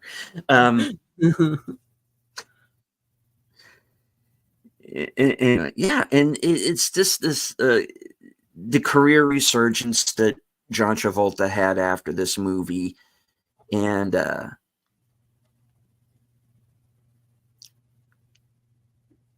that plays into it too. And it was good to kind of see him kind of sink his teeth into a good role again after so long. Yeah, I mean, this is the movie that made me think, well, shit, you can just grab the camera, go out and make a movie. I haven't done one yet, but who knows? But it definitely was a movie that definitely inspires, and it made me kind of a lifelong Tarantino fan. There was a question in the chat, what's his 10th movie going to be? I don't know. I don't think it's going to be Kill Bill 3 though, because I think that's maybe did they cancel too far down the line. Did they cancel the Crit? And apparently, yeah, and Tom might know more detail about that than I do, but yeah, his 10th film it was cast, it was ready to go, and I guess for whatever reason he changed his mind. Yeah. Oh, okay. I thought I remember hearing something like that. There was just something about it that he just didn't like, and at the last minute, even though it was at great expense, he just decided, you know what, I'm not gonna go forward with this unless I'm positive this is what I want to do for the next 2 years. Hey, which I actually commend, because how many movies how many movies this year, for that matter, have we gone, oh, they shouldn't have done that, or that was a bad idea? Here's the filmmaker going, you know what? I'm going to put this aside for right now because I'm not happy with it. Right. I like that. I mean, quality control. Great. Mm-hmm.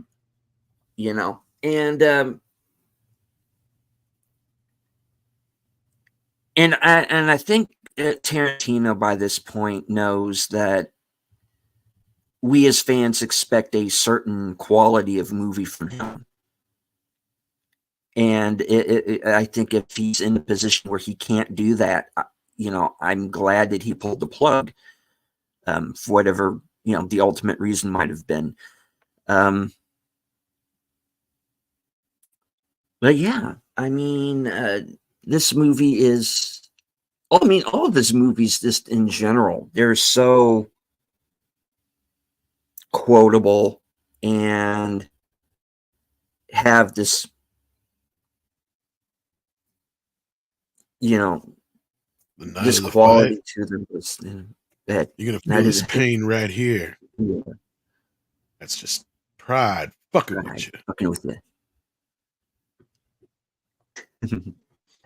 Yeah. Steven's like, yeah. We good? Yeah, we good. But I'm gonna get a bunch of pipe hit come up in here. Go to work on the homes with a pair of You pliers hear and me, blue cord. hillbilly? I ain't done with you by a damn sight. I'm going to get medieval on your ass. There you go. There you Yeah. go, Steven. Set him up and he knocked it down. Thank you, my Yeah, friend. you just need a little push. About to get medieval on your ass.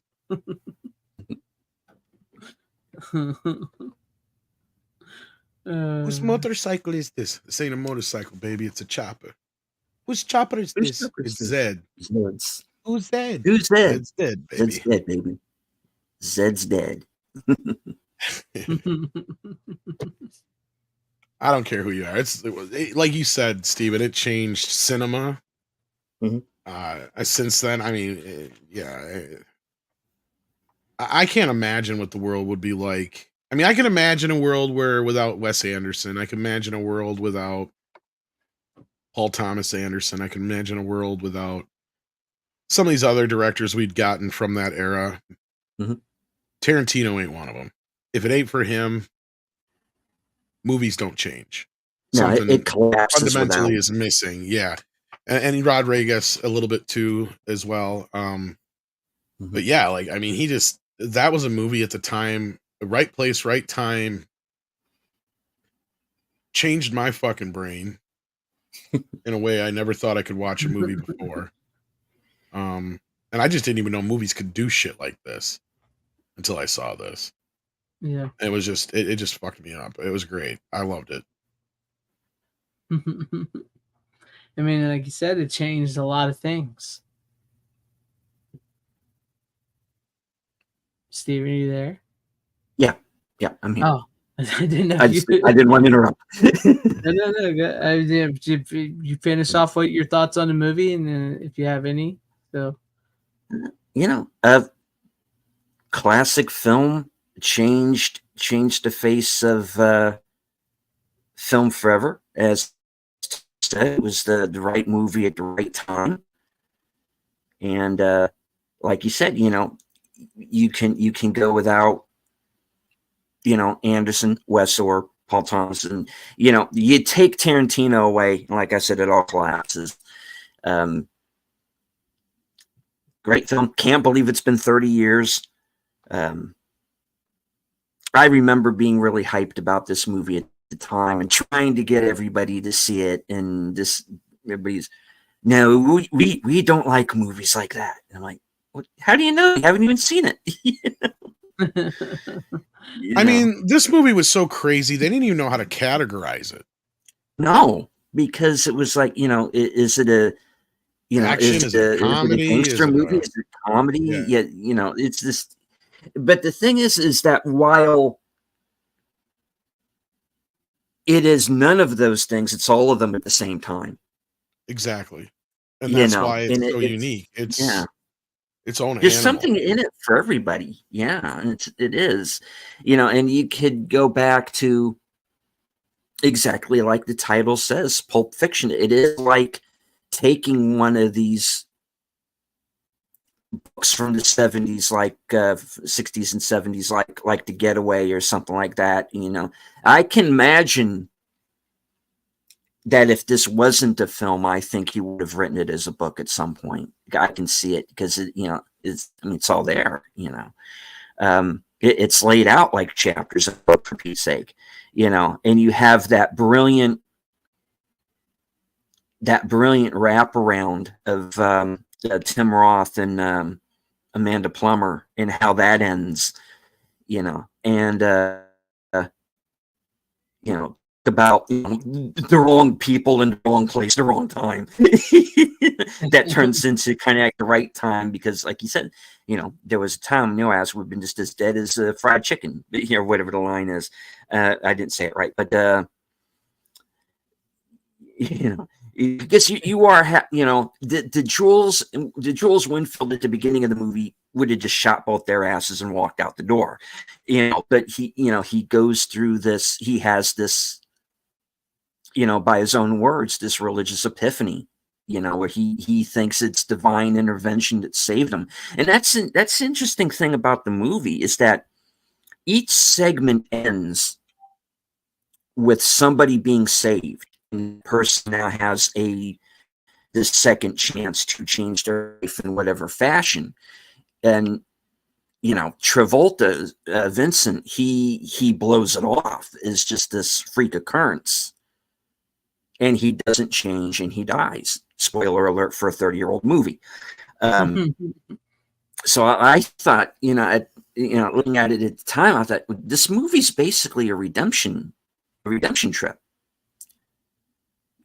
Everybody has this chance to change their lives in some way. Mia survives the overdose. Now, okay, now that you're dead, what are you going to do with the rest of your life? That's the way I looked at it.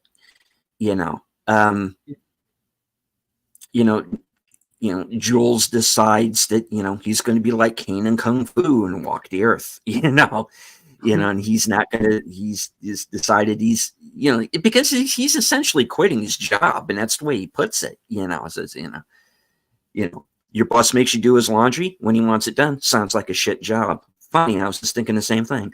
Because that's really what it is. It's just this guy who just comes to the end of his rope, so to speak, and decides going to quit his job. It's like, it's kind of, that's the thing that's so funny is that what is your job? Well, I'm an assassin, basically. It's like I like how he just treat it like it's this 9 to 5. Let's go to lunch, but first, we're gonna shoot these 3 guys. Well, 2 guys, they weren't supposed to shoot the 3rd one, but Vincent got it. Vincent, and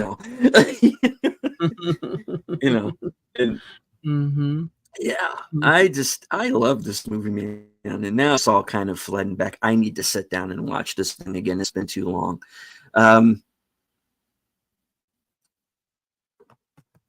I love this movie, man. It's like reading a great book, and it's just so well done, and technically it is perfect. It's a perfect movie. I can't think of anything I would change about it, and that's a rarity with me now. So it is this movie that is kind of untouched by time. It is on this plane all by itself. And then you get to that, that Christopher Walken scene alone, it's almost like a short movie in itself.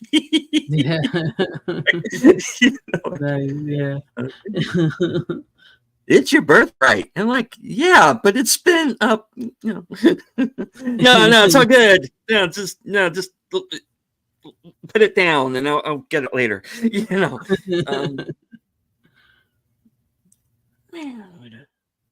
It's a great movie. It's and there's also, because RJ Godzilla brings up in the chat, there is actually a video out right now where somebody redoes that scene with Legos. No, I'm not kidding. Legos. And it's great. It's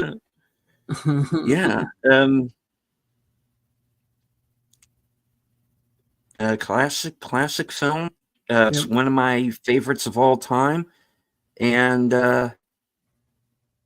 I got to get my head around the whole 30-year thing. But it's starting to feel a little. What are you people doing in my room? Question. I'm still the youngest what's one wrong? here.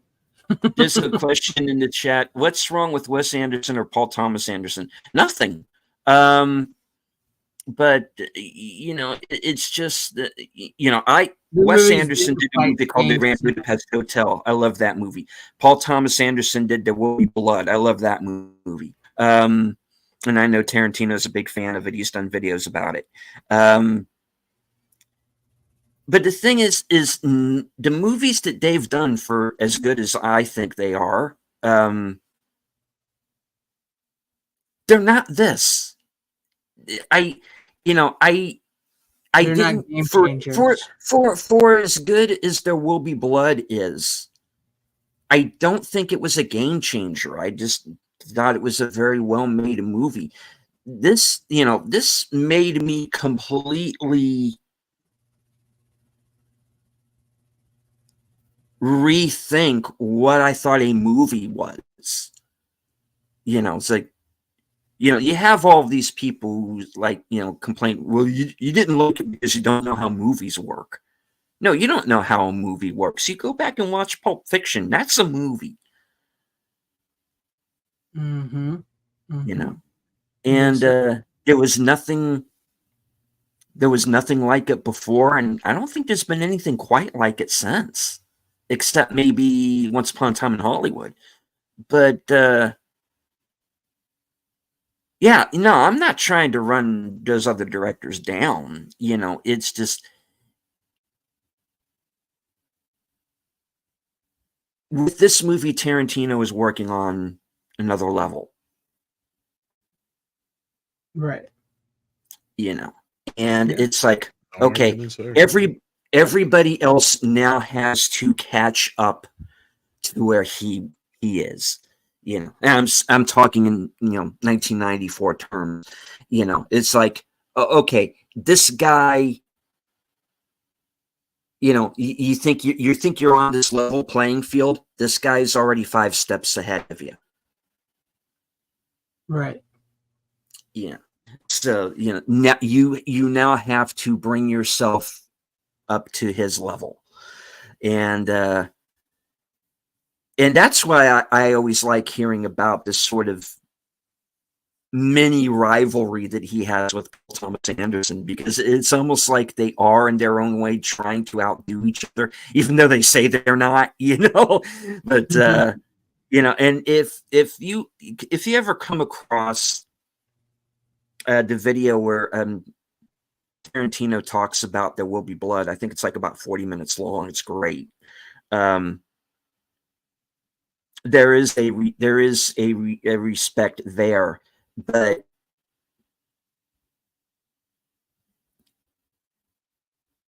it's like you said, it was the game changer, and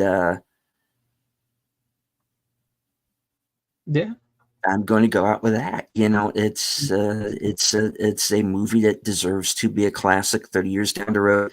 They're going to be talking about this after we're gone. Mm-hmm. And there are not very many movies made in our lifetime that I think they're going to be saying that about. It's true. It's true. Yeah. All right. Well, enough of my rambling. It's a good pick there. You rambles. No, you're good. No, that's what this show's about, right? Excuse me. Me rambling? Talk about your movie. Talk about the movie you brought. That's what we're here for. Yeah. That's what we're here for, man. All right. Well, I guess I'll go ahead and move on to my next pick. It's good one there, Steven. Don't worry about it. You did good. So my next pick is, I just got this. I actually was going to wait on this till Halloween, but it came early and I was like, I'm watching it. But I got Trick or Treat, the new 4K from Arrow. It looks great, looks incredible. I had the old Blu-ray here from Warner Premiere, not the am I blurry, by the way? Can you guys see me? No, you're fine. Okay, good. Because I just dropped down on my internet and I'm like, oh no. But no, I never bought the Shout Street Factory one. I just have the Warner Premiere one. But I did get this. And I, of course, I got the switched it around, and then it comes with all these little cards from the movie, postcards. Get the little booklet, right, and you get the poster. If you get the poster, yeah, there you guys have that. But yeah, there's I got it and I had to watch it, and this has become one of my go-to Halloween movies over the past few years. Because I always liked it when I saw it, but it's grown on me more and more as the years have gone on. And so this is a new 4K scan, and this movie was actually filmed on 35 millimeter film. So because I know it was originally released in the early days of video on demand and straight to video back in the day. I think it was actually supposed to have a theatrical release. I haven't really figured that one out yet or not, but I think it was. But then they ended up sending it to Warner Premiere. But the movie looks great. The 4K looks amazing. It looked way better than I anticipated because, like I said, this is a new movie. It came out 2007, so I wasn't expecting it to look leaps and bounds above the Blu-ray, but it does. It looks great. It's got the right amount of grain to it as well, because it's not like a lot of grain. It's more like a thin layer of grain, but it looks great. The blacks are great. The shadows are great. The colors pop. It looks pretty good. I didn't really see too many problems with the transfer, and I think it carries most of, if not all of, the Shout Factory, Scream Factory special features over, and it's got a bunch of new special features and interviews and commentaries. And so it looks great. This is just the 4K though. This is just the 4K disc. So you'd have to get like this Blu-ray or the Shout Factory Blu-ray if you want the Blu-ray. I don't think they put this one on. Did they put this one on Blu-ray? I don't think so. I don't think this came out on Blu-ray from Arrow. Not sure really. But no, it's well worth it if you've never seen it. It's a horror anthology, basically 4 stories that all intertwine through one night on Halloween night in a small town in Ohio where you have to follow the rules. And if you don't follow the rules, bad things happen. Don't blow out your pumpkin before Halloween is over. Always check your candy. Always, you got to follow those rules and stuff. And it's got a great... like a great cast to it, Anna Paquin, Brian Cox, Dylan, what's his name? I keep forgetting his last name. Dylan Baker. Yes, I always forget his last name. Dylan Baker. So basically, like you got Dylan Baker playing like this school principal who so happens to be a killer. He kills people and he has fun on Halloween night doing it, and he teaches his son. It's kind of creepy. And then you have these group of college girls who are going to a Halloween party in town, and it's a little bit like a Little Red Riding Hood story that's a little bit subverted, which is actually a subversion done right. And it plays out in a great scene, I might add, with a lot of practical effects and boobs at that scene. And then it's got these groups of, kids collecting pumpkins, and they tell a ghost story, which I think that's pretty much what everybody knows from the movie. That's the one story I think that gets a lot of attention. It's like, oh, there was years ago on there was like these kids in like really creepy Halloween costumes, which I think they nailed that is because like back in the day, some of those like innocent looking costumes were actually a lot creepier now when we look back on them. You know what I mean? Mm-hmm. It's like when you see like those old black and white photos of old costumes, they're like, man, those are creepy. But back then it seemed like normal. So they captured that like with the kids that were sort of mentally handicapped on the bus, and their parents paid the bus driver to kill them, which is kind of weird. And then like they come back to life, and they, a little ghost story so it's a great little anthology. And I think just about every story works because, as we know, one bad story in an anthology can break the anthology. You know what I mean? Because if you have that, just like that one bad story, you're like, oh, that was good, but I can't watch it because of that. Or I always skip that one. This one, I think they're all great, and I think they all intertwine perfectly. And it's only like 89 minutes long. I want to say no, it's only 82 minutes. Excuse me. The movie's only 82 minutes long, and it's just perfect. It has the Halloween ambience. It's got that feel to it. And when you watch it, you're like, I could eat some candy out of a bucket, some popcorn, watch this movie, because it's a great Halloween watch, and I've grown to watch it more and more each year as time has gone on, and I was super pumped to get the 4K early and know that it's on 4K and that it looked as good as it did. I was really surprised because it does look really good, and because I wasn't sure if it was shot on film as well, but it is. It's shot on 35 millimeter film. So yeah, there you guys have it. And like I said, if you want the Blu-ray, you can always pick up this one, which is really, really cheap. This one's really cheap. Or you can get this Ship Factory one, which isn't so cheap, but you can get it on the sale right now if you want. And I think it has most of the special features that the Arrow one has, but the Arrow one has a lot of new ones that the Shop Factory one doesn't have. So there you guys have it. Yeah. It's not, yeah, I got lucky. This is what I'm talking about. This is why I've gotten to the point where I don't pre-order from Amazon anymore or stuff like that. If you pre-order or order from certain boutique shops online, like Orbit DVD or Diabolic DVD or other places, you tend to get these movies well ahead of time because this is not due to be released until October 29th.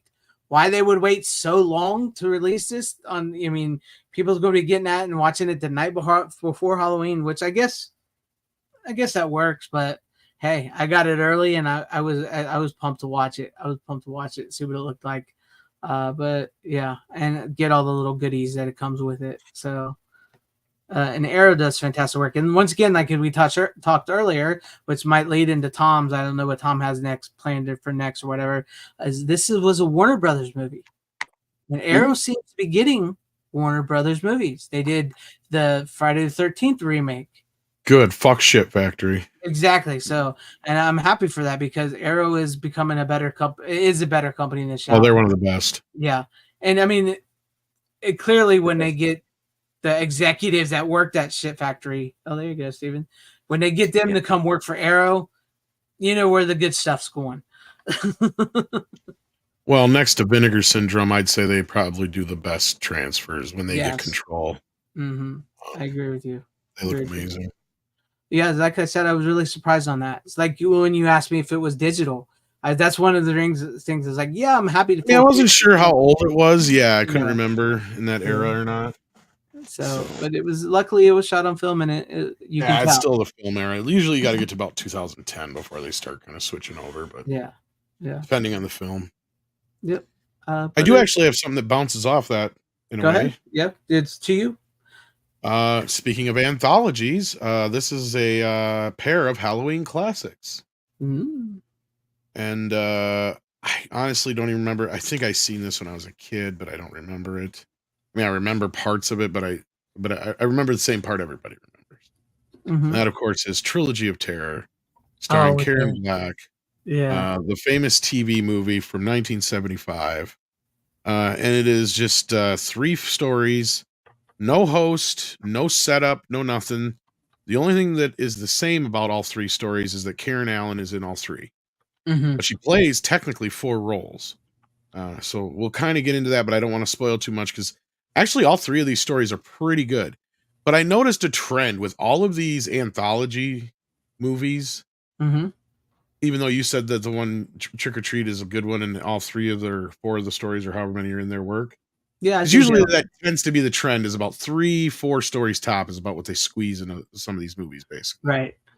It always seems like those middle stories are always the worst ones. Yeah. They're always the most boring ones. It's like, wouldn't you want to start off with kind of a little bit more? I get you want to start with a bang, but don't you want to shove those a little bit more in the front end so you can save your bigger bangs for the end, especially if you got more than 3? Right. But I guess if you only have 3, I guess you're kind of stuck in that. I guess that's the best place to put it, I suppose. Put it in the middle. Yeah, but in this case, so like the first story is kind of the one that was interesting enough. It was about Karen Black, and this one plays a teacher who is being seduced by one of her students in their college. So it's not like it's technically, I guess, but I think it's technically against the rules. Pretty sure it's college, though, the way it was presented. And the whole thing is he's like a playboy kind of thing. And I don't want to get into too much more of the story than that because it'll spoil it too much. But it's kind of about their whole tit for tat thing going on between them and him trying to conquer her. and his freaky little kinky desires that he has. Mhm. And then the second story, trying to remember the second story now. See, that's what I was saying. The second story is kind of boring. Oh yeah, that's the sister one. So it's Oh. about this woman who claims that her twin sister killed, I think, their father when they were younger. And it's kind of like this whole back and forth between her and the doctor played by George Gaines, about what she should do about her sister. And then you get to see her sister, who's like this whore. And of course, Karen Black plays both of the roles. And that one was okay. It wasn't nearly as interesting. And I saw the twist coming from a mile away. Yeah. Like the first one, the twist was a little bit better. This one, the twist comes from a mile away. You kind of pick up on it right away. Get it right. Yeah. Now, the third story, of course, is the creme de la creme. That's the piece of resistance. That's why you watch this fucking movie. That, of course, is the Zuni doll killer, which they do nothing on this cover to let you know that the fucker's in the movie. Yeah, they just put her face. They didn't put the little. Even though two of the pictures are from it, yeah, you have not at no point do you see anywhere. Yeah, where's the doll? The sequel, on the other hand, front and center, of course. There you go. Because and this was made 15 years later. And this one was for Showtime instead of just regular television. So they were able to go a little bit more risque with this one, especially in the horror department. And again, same kind of scenario here. First story, really good. Second one, not so good. Third one is the Zuni killer doll follow up, and it literally picks right up where the first one left off. And yeah, so it's good until the latter part of the story where it really just becomes a complete redo of the first one all over again. Like down to like literal moments that happen exactly the same, and you're just kind of like, is that really what you're gonna do? Just go repeat it. Because at first it starts out really good, and the effects in this one compared to the first one, the puppet effects are way better. But and then like the first story is actually pretty interesting though, because it's about this lady who's married to this older guy who she's clearly married to just for his money, and she gets caught cheating on him, and he puts this pressure on her of like, if she ever gets caught again, she'll be written out of his will and all this other stuff. So of course her and her lover get the brilliant idea that they should kill him. And and that's it just, this one is, I can't really tell you what goes on in this one without giving away too much of the story. But let's just say there's a creature in this story that is interesting and cool. And so yeah, the second one actually in some ways is a bit better than the first one. Now there's a problem with this movie. Okay.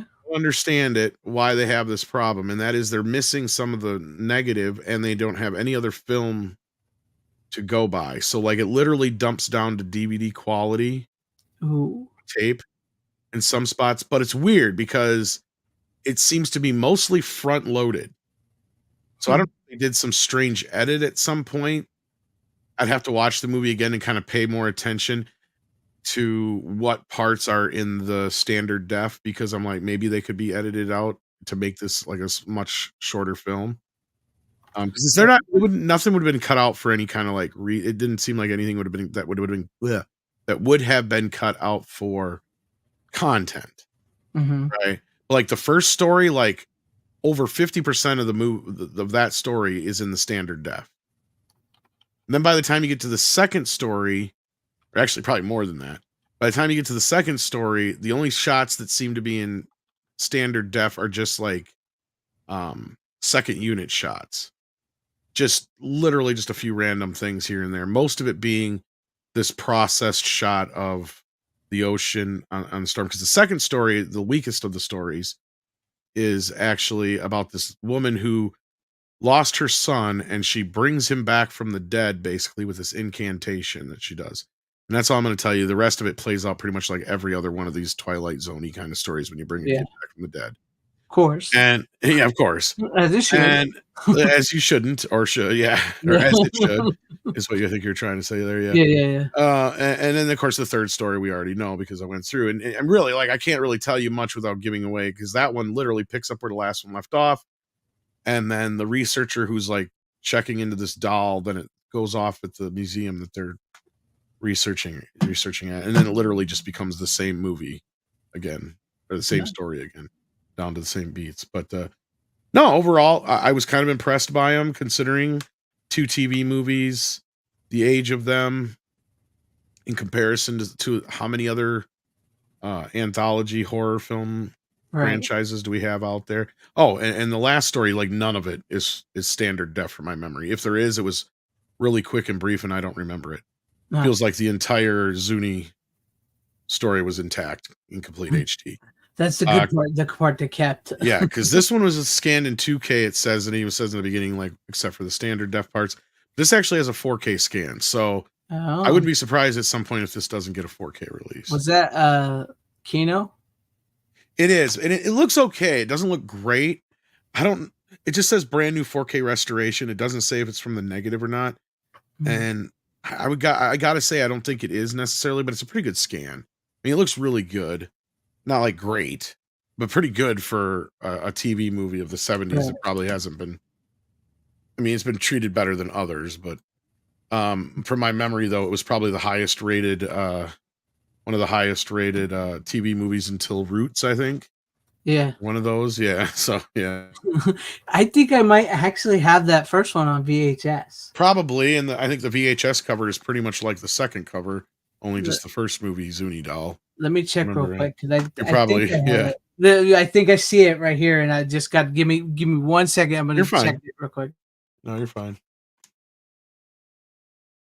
But no, it was a lot better than I thought it was going to be for the most part. Karen Black, of course, playing the 3 roles was interesting. And then, in the second film, it's Lisette Anthony, who's a kind of a B movie / model star. She's not too bad though. She was in movie I remember her most from is I think she plays the Lucy character basically in Dracula Dead and Loving It. I was trying to think of the fucking movie. Yeah. Kroll's another one she was in. Kroll, yeah, when she was younger, she was in that one too. That's right, yeah. She's like really young in that, from my memory, though. Greg got lost, I think. Yeah. He's back. No, I couldn't find it. Sorry, couldn't find it. I thought good. it was No worries. there, but it was there. It must be in the box below it. So you've seen it at least, though. You know what I'm talking about. Yeah. Have you ever seen the second one? No, I have not seen the second one at all. No. So that's one I'd need to see because I was. What's funny is the guy in the first one. It's like Pedro Pascal's dad. He looks and sounds almost exactly like a fat Pedro Pascal. That's funny. See, I didn't even know. Not fat, but kind of chubby. I kind of vaguely remember it coming to video. Or did I say 15 years later? It was actually 21 years later. 96 is when this came out. So yeah, 21 years after the fact. Wow. It depends. It depends on the horror anthology. Some are better than others. Gosh, I mean, go ahead. No, I was gonna say it's like I said. There's always that one story and certain ones that like you were mentioning, like can bog it down. So it really, the only one I can think of that isn't like that is probably Creepshow. That's probably the only one that's like pound for pound. Each one of those stories is a fucking banger. Yeah, it's now like the sequel, on the other hand, that's a different story. There's only like 2 stories in that one that are worth of shit. No, but the first movie, I'm trying to think. I don't think there is a lull, because the one that would be the lull is the Stephen King one, and that's funny as shit. Yeah, it is great. So like that helps. Like it's kind of like that's the little cheapy made one, because that's what the little boy one feels like. Is like, okay, you got a minimal cast, minimal setting, everything's on the cheap, and that's kind of what that Stephen King one is. But it just happens to work, plus the charm of at the time having Stephen King in it playing a hillbilly. Yeah. That's what I was saying with like to Trick or Treat next. Well, the worst one in Creepshow is probably the bug one, and even that one's not that bad. Yeah, and maybe should have been earlier in the film, but I agree with. They should have flip-flopped that with either the cake one is probably the one that should have ended the film.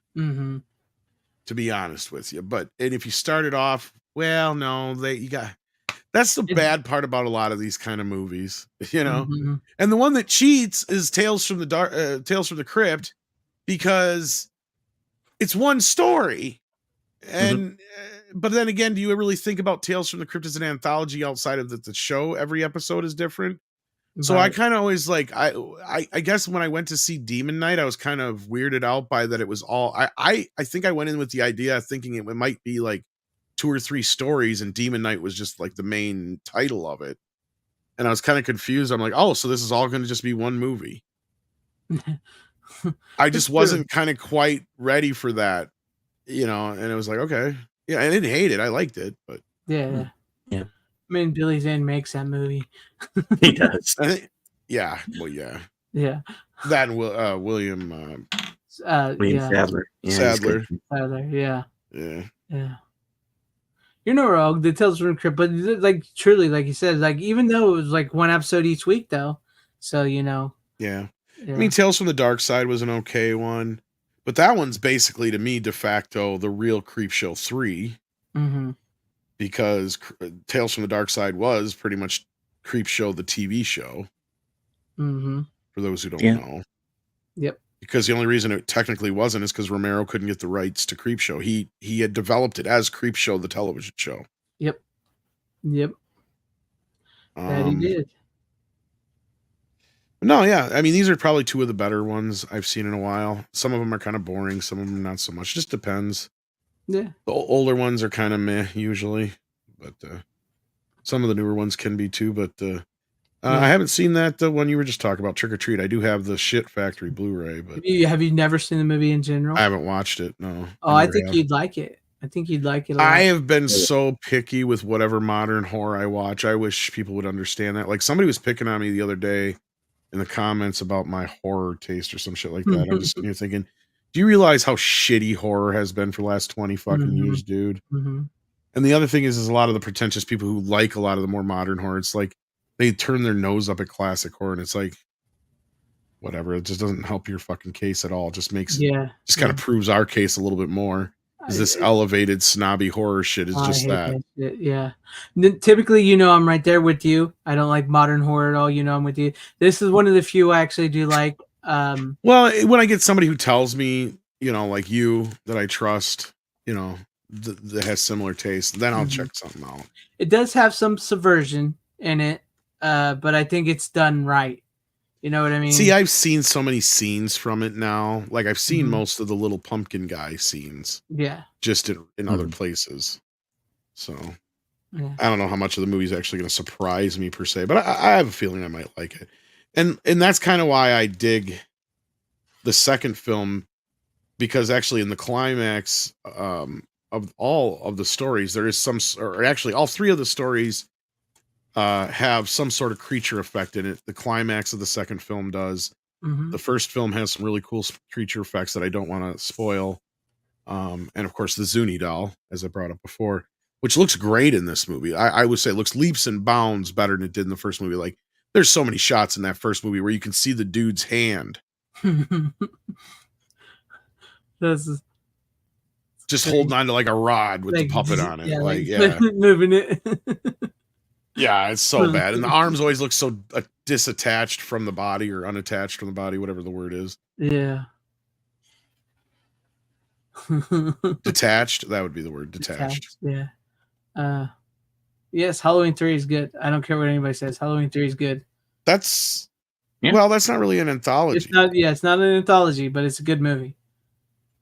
I agree though that they should have just made the Halloween movies an anthology, and that's nobody's fault but the studios. They could have still brought Michael Myers back down the line. That's what I said too. Yeah. When I talked to Tommy Lee Wallace, I was like, yeah, then it makes sense. Yeah, they could make a big deal out of his return, you know.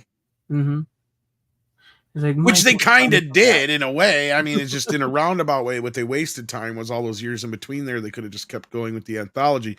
Sure, the first one might not have worked out, but by the time you get to 4 or 5, I think people would have got the idea. Yeah. exactly. I do. Where then at the 10-year anniversary, boom, that's when you bring Michael back, right? Yeah. Like The Return of Michael Myers. Exactly. Exactly. Bordello Blood is great. It's fun. It's fun. Yeah. Bordello Dennis of Miller makes that movie because it's just like he's just making that shit up as he goes along. Unfortunately, it killed his movie career at the same time. But did. whatever chance did he have. Yeah, I heard he had some troubles on the set. He had his own little schedule and stuff. Yeah. Yeah. So should I do another one, or should I just? How many you got left? I've got technically 3 left. I got 1. Steven's got 1. So if you want to go ahead and you can do another one. What should I do here? Okay, let's do this one, because you talked about one of these last week, and I did manage to pick up the Land of the Dead 4K from yeah, I thought about Shit watching Factory, and this was the last set I had of these. And I was hoping that the upgrade would be a bit better. It does look good. It was shot on film, I think I looked. Mm-hmm.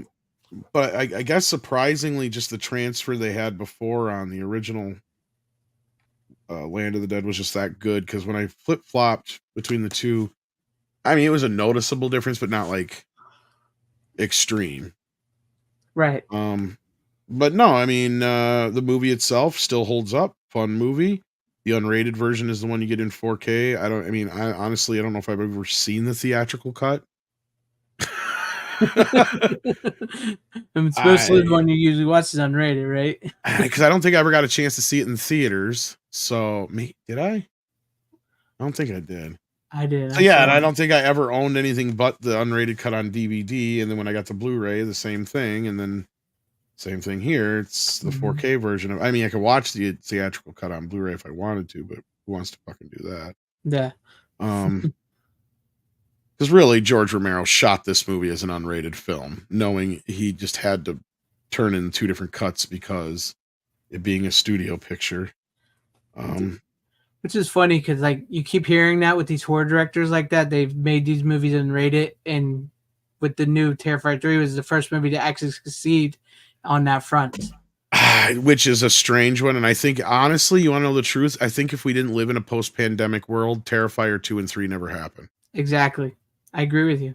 Because at that point, the theaters still would have the old rules in place, because they would not, meaning they wouldn't carry an unrated film. So now those rules have been a little bit more lapsed. So, and it makes you wonder, like, what? Just imagine the George Romero Land of the Dead we could have saw, right? Or just the fact of how much shit he and Wes Craven and other guys went through. Just exactly. So many of them guys were screwed over. Yeah. No, the movie's good. Dennis Hopper, of course, is the highlight of the film. The rest of the cast is pretty good. Even John Leguizamo is semi-decent in the movie, considering he's John Leguizamo. A surprisingly really good film, considering how long between. It was 20 years between the films, basically 21 years. Time. I think it was exactly 20 years, actually. Yeah. Trying to find it. Yeah, 2005. So yeah, and because he skipped over the 90s. Never did a 90s Dead film. But you can definitely tell this movie is highly or got a lot of influence from 9/11, post 9/11.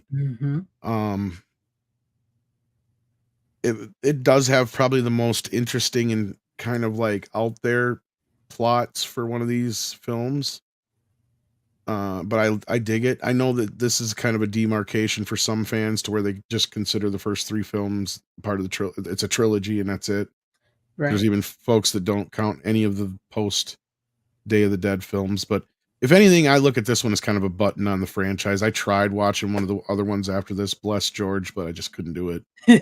Just didn't feel the same. I feel like this is the epilogue to it all.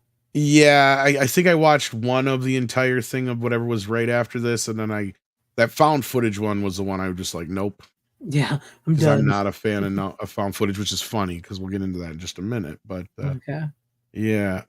Anyway, no, I can recommend it, but I'd say wait for a sale. I honestly wish I would have waited a little longer to get it.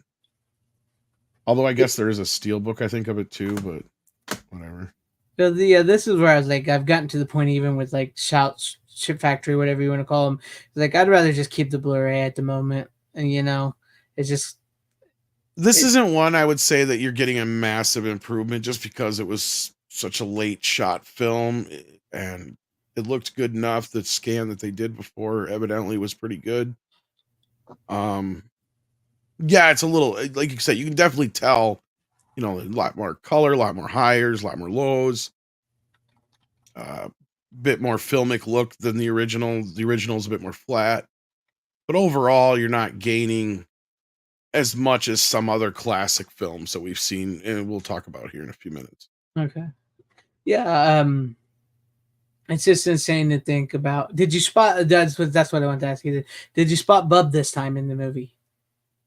No, I don't think is he in it, or was it there's like an Easter egg? I thought you said there's like an Easter egg, or there's like an Easter egg. I don't think he's in it per se, because I know Tom Savini's he's in it, and he's pretty much dressed up as the same as he was in Dawn of the Dead. So and he has said that is basically the same character. I can't remember what the Easter egg is to Bub, but I can't remember if it's somebody wearing something like his clothes, or if it was like. It's been so many years since I watched. I didn't even bother getting into any of the special features here. And I don't know what's new or not new on the special features. So yeah, we don't negotiate. Exactly. And that's where I was talking about it. Like we were just talking about last week, and I couldn't even remember. I'm like, this was post 9/11. I'm like, that's the one that had all the 9/11 shit in it. Right. And we were all kind of going, yeah, I think so. Yeah. I'm positive now. I'm like, absolutely it does. It has the we don't negotiate with terrorist shit in it. The building and everything is kind of a whole. Yeah, it's all the the Patriot Act business and everything else, all that whole shit, the whole thing, shock and awe, everything. They literally are shocking and awing the fucking. The sky flowers don't work no more. And he's probably my favorite character in the movie. I mean, but isn't he probably everybody's? I can't remember the actor's name, or the character at the moment, but the deformed the guy with the fucked up ear. Yeah. And shit. Man, I wish I would have watched this one again, because I had seen it in a while myself. After watching all three of the other ones. Stenches are getting in.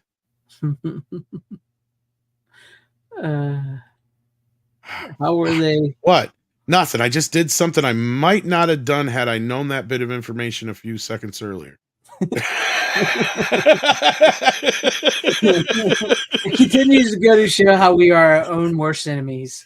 Yeah. Oh, excuse me. Dennis Hopper's great in it, though. Yep. He's great in pretty much anything he does. Well, of course, he's Dennis Hopper. I mean, exactly. But that's probably my favorite scene is when he shoots that guy. He's like, "What's in the bags?" It's bang. Then that guy calls him and tells him the news. He's like, "Ah, shit." He's like, "What?" Nothing. I just did something I might not have done had I had that bit of information a few seconds sooner. Excuse me. My favorite line is, "Did you just fucked?" Oh man, I guess what's that? Brian Barth wants to know, why were they screwed over? Why was the MPA so hardcore? Oh, you gotta see. Trust me, Bryant, if you have not seen it yet, I cannot express people enough to see the film. This film is not yet rated. It's a documentary. I'm pretty sure it's on YouTube. It's an older film, but it still rings true. Sure, some things have changed a little bit since then, but it really, really, really gives you, because it's such a convoluted answer to give you, that it really boils down to it all depends on whose movie it is, if it's a studio picture, if it's an indie picture, who the director is. So like somebody like Ridley Scott is going to get away with a hell of a lot more than Tobe Hooper or George Romero or Wes Craven, right? Tarantino has historically had issues with the MPAA, believe it or not. So not everybody's immune, but the bigger horror stories, of course, are like the guys from South Park, and I'm pretty sure they're in this documentary talking about their experiences. And there's a couple of guys who kind of really blow the lid off of a lot of this shit. But this documentary did a really good job of, at that time, finding out who was actually part of the MPAA and how they really don't represent what they say they are. And then how the studios get special treatment, how certain directors get special treatment, how, it's... Yes. And the rating system has been so fucked for years to where the PG-13 should have fixed things, and it did work really well for a while, and then they broke it. And then they tried adding NC-17 to the mix, and that brings us all full circle now with fucking Terrifier 3. Yep. Mm-hmm. Because that is the whole reason that NC-17 exists. Terrifier 3, by all intent and purposes, should be an NC-17 rated film. Mm-hmm. But there are still theaters that won't carry an NC-17 movie, but now all of a sudden will carry an unrated film out of the blue. Yeah. Because the whole fucking funny part of the irony of that is that the whole reason the NC-17 rating exists in the first place was because of the stigma that unrated and X films had back in the day. So they came up with a rating that was supposed to signify that this is adult entertainment, but it ain't porn.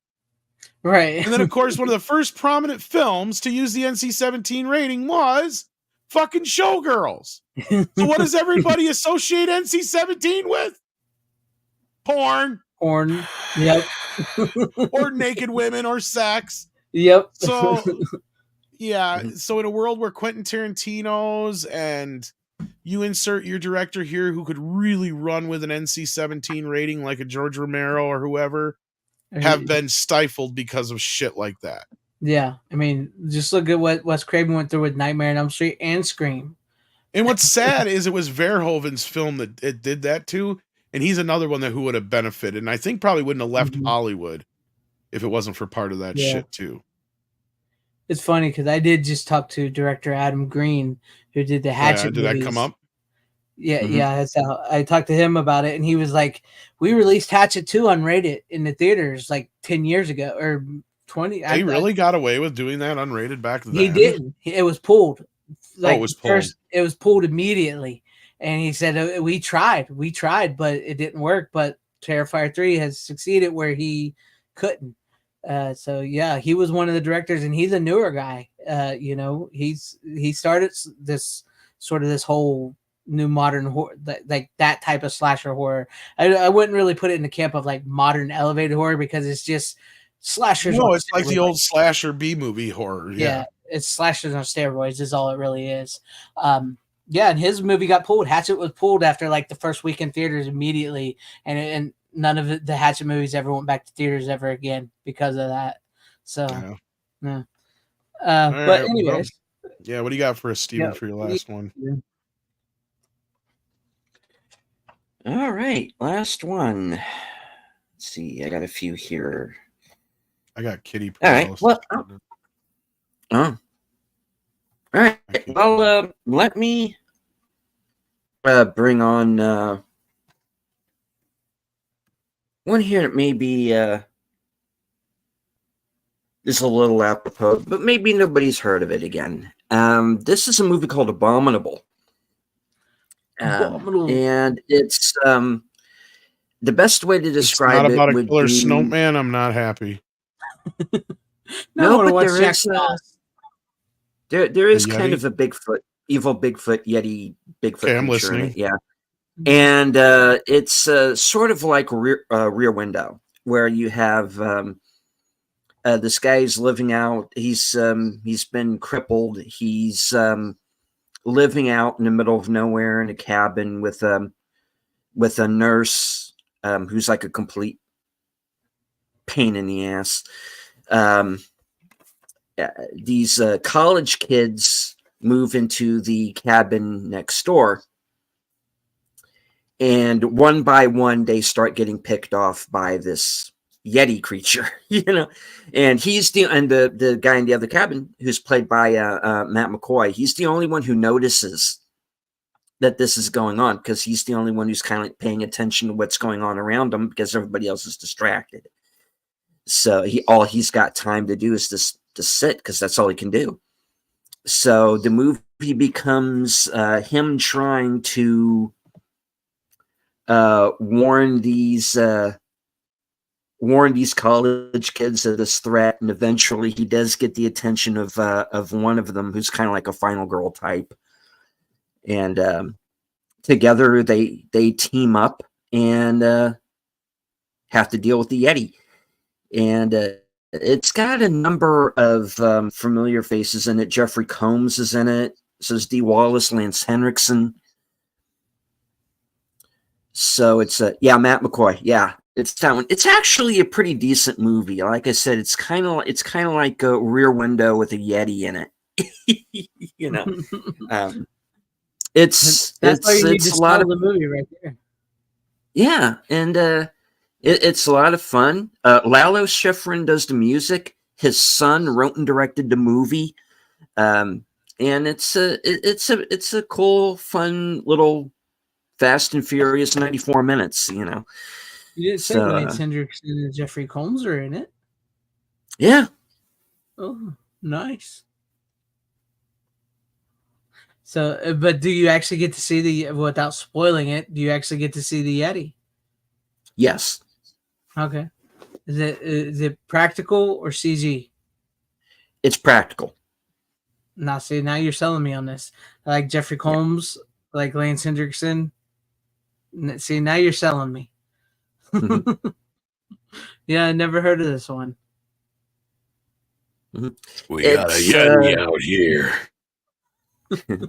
Yeah, it had kind of a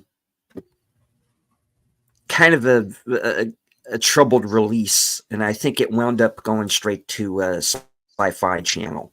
But this is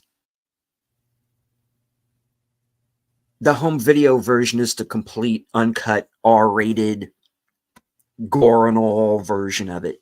So yeah, that would be the version I would recommend. Nice. That's cool. See, now Rookie would have said he found that on Netflix or something.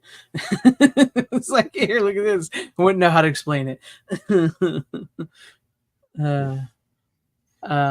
But no, that actually sounds pretty decent. I would probably watch that. One important question: does it bounce?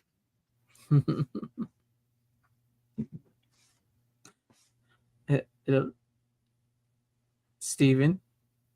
I apparently missed that reference. Almost bounce. Damn it.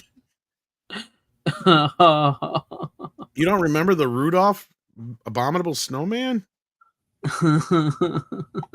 All that. Yeah, Bumbles bounce. It flew over his head. Yeah. Wow. I'm sorry. Good night, Brian Barton. Good night, Brian Barton.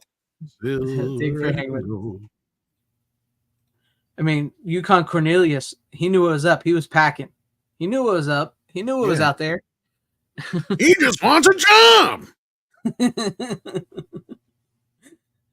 See, you know, he was friendly with the elves, so. And right. he gets a little queer who pulled all his teeth out for what reason we don't know. He wants to be a dentist. I want to be a dentist. That was pretty good, actually. I am not just a misfit. I am not just a nitwit. You can't fire me. I quit. Why don't I fit in? 'Cause you're a gay elf. What do you mean you don't want to make toys?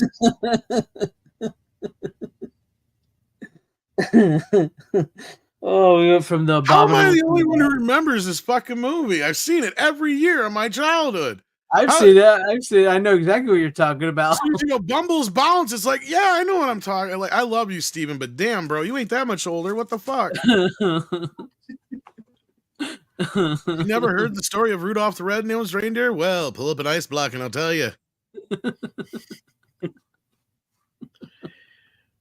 In the island of the misfit toys? Come on. We all live on the island of misfit toys.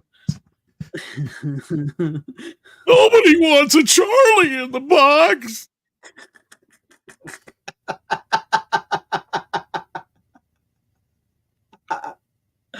Oh, listen in here. Oh, you're doing the voices just like him. It sounds just like him. Oh God. Oh, I'm dead. I'm dearer than a $3 bill. That's what the Island of Misfit Toys is. Just a bunch of gay toys. They were all made by Hermie. It wouldn't surprise me at all. I made this one extra gay.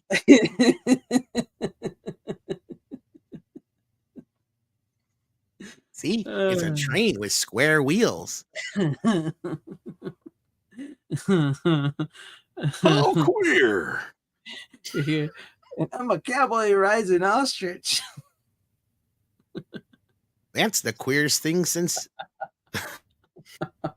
Well, Oh, we're Paul gonna get Lynn, I trouble. guess. We're gonna get trouble. Oh. I gotta go back and do an homoerotic version of Rudolph the Red-Nosed Reindeer. Trust me, Rudolph. Let's run away together. Steven's like, I just want to talk Abominable. Steven's just like, what the No, fuck, I'm just remembering this totally wrong. I'd rather watch Tom's version. Shit. Well, my version, Cornelius kills a bunch of people too. He was packing for a reason. He mistook him for Abominable Snowman. Oh, He's out man. for blood in that shit. That's good. I love that he's out mining for peppermint. Nothing.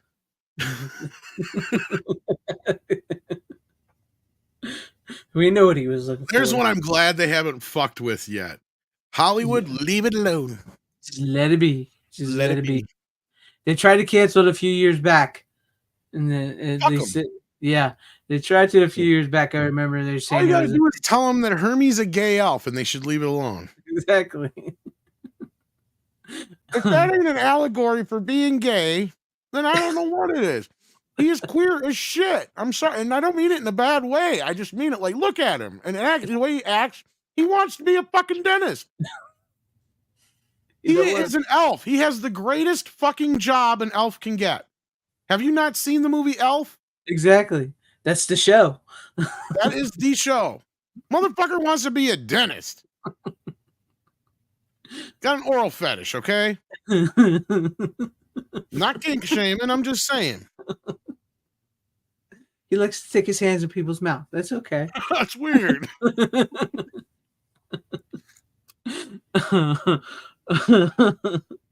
I don't even know where to Too go early for from this shit. I'll save it for Christmas. for Christmas. Now I'm gonna have to bring a Mad Monster Party. So I do have to watch that one yet. I do Yeah. have it. I need to get that. Watch it. Speaking of Rankin and Bass, yeah. Yeah. Or I Bass. missed out on the big fancy one, so I have to. Yeah, I take just a got the look. one with just like a slip cover on it. Yeah. All right, Steven, do you want to have any final words on Abominable before I move on? Well, apparently my brain is completely deleted in my childhood. So I'm not really being very helpful in that area tonight. Does that mean that the yeah, fog in your it's- brain is it's thick as peanut butter? No, it's more like pea soup. Well, you eat what you eat, and I'll eat what I eat. Well, I do tend to like cock.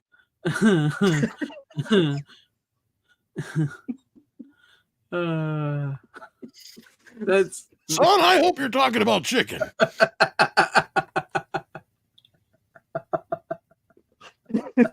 No, not quite. You see, I'm a vegetarian. you know, you cut Cornelius is like the guy that's like he doesn't realize he's gay, but he's still cool with the guy. Period. You And know then he what I turns mean? to Rudolph. We'll kill him in his sleep and dump him off the boat. Just in case he tries to bug repiler of us. That's so wrong. We're Quentin gonna- Tarantino's Rudolph He the wrote Red-Nosed me 5 times last night.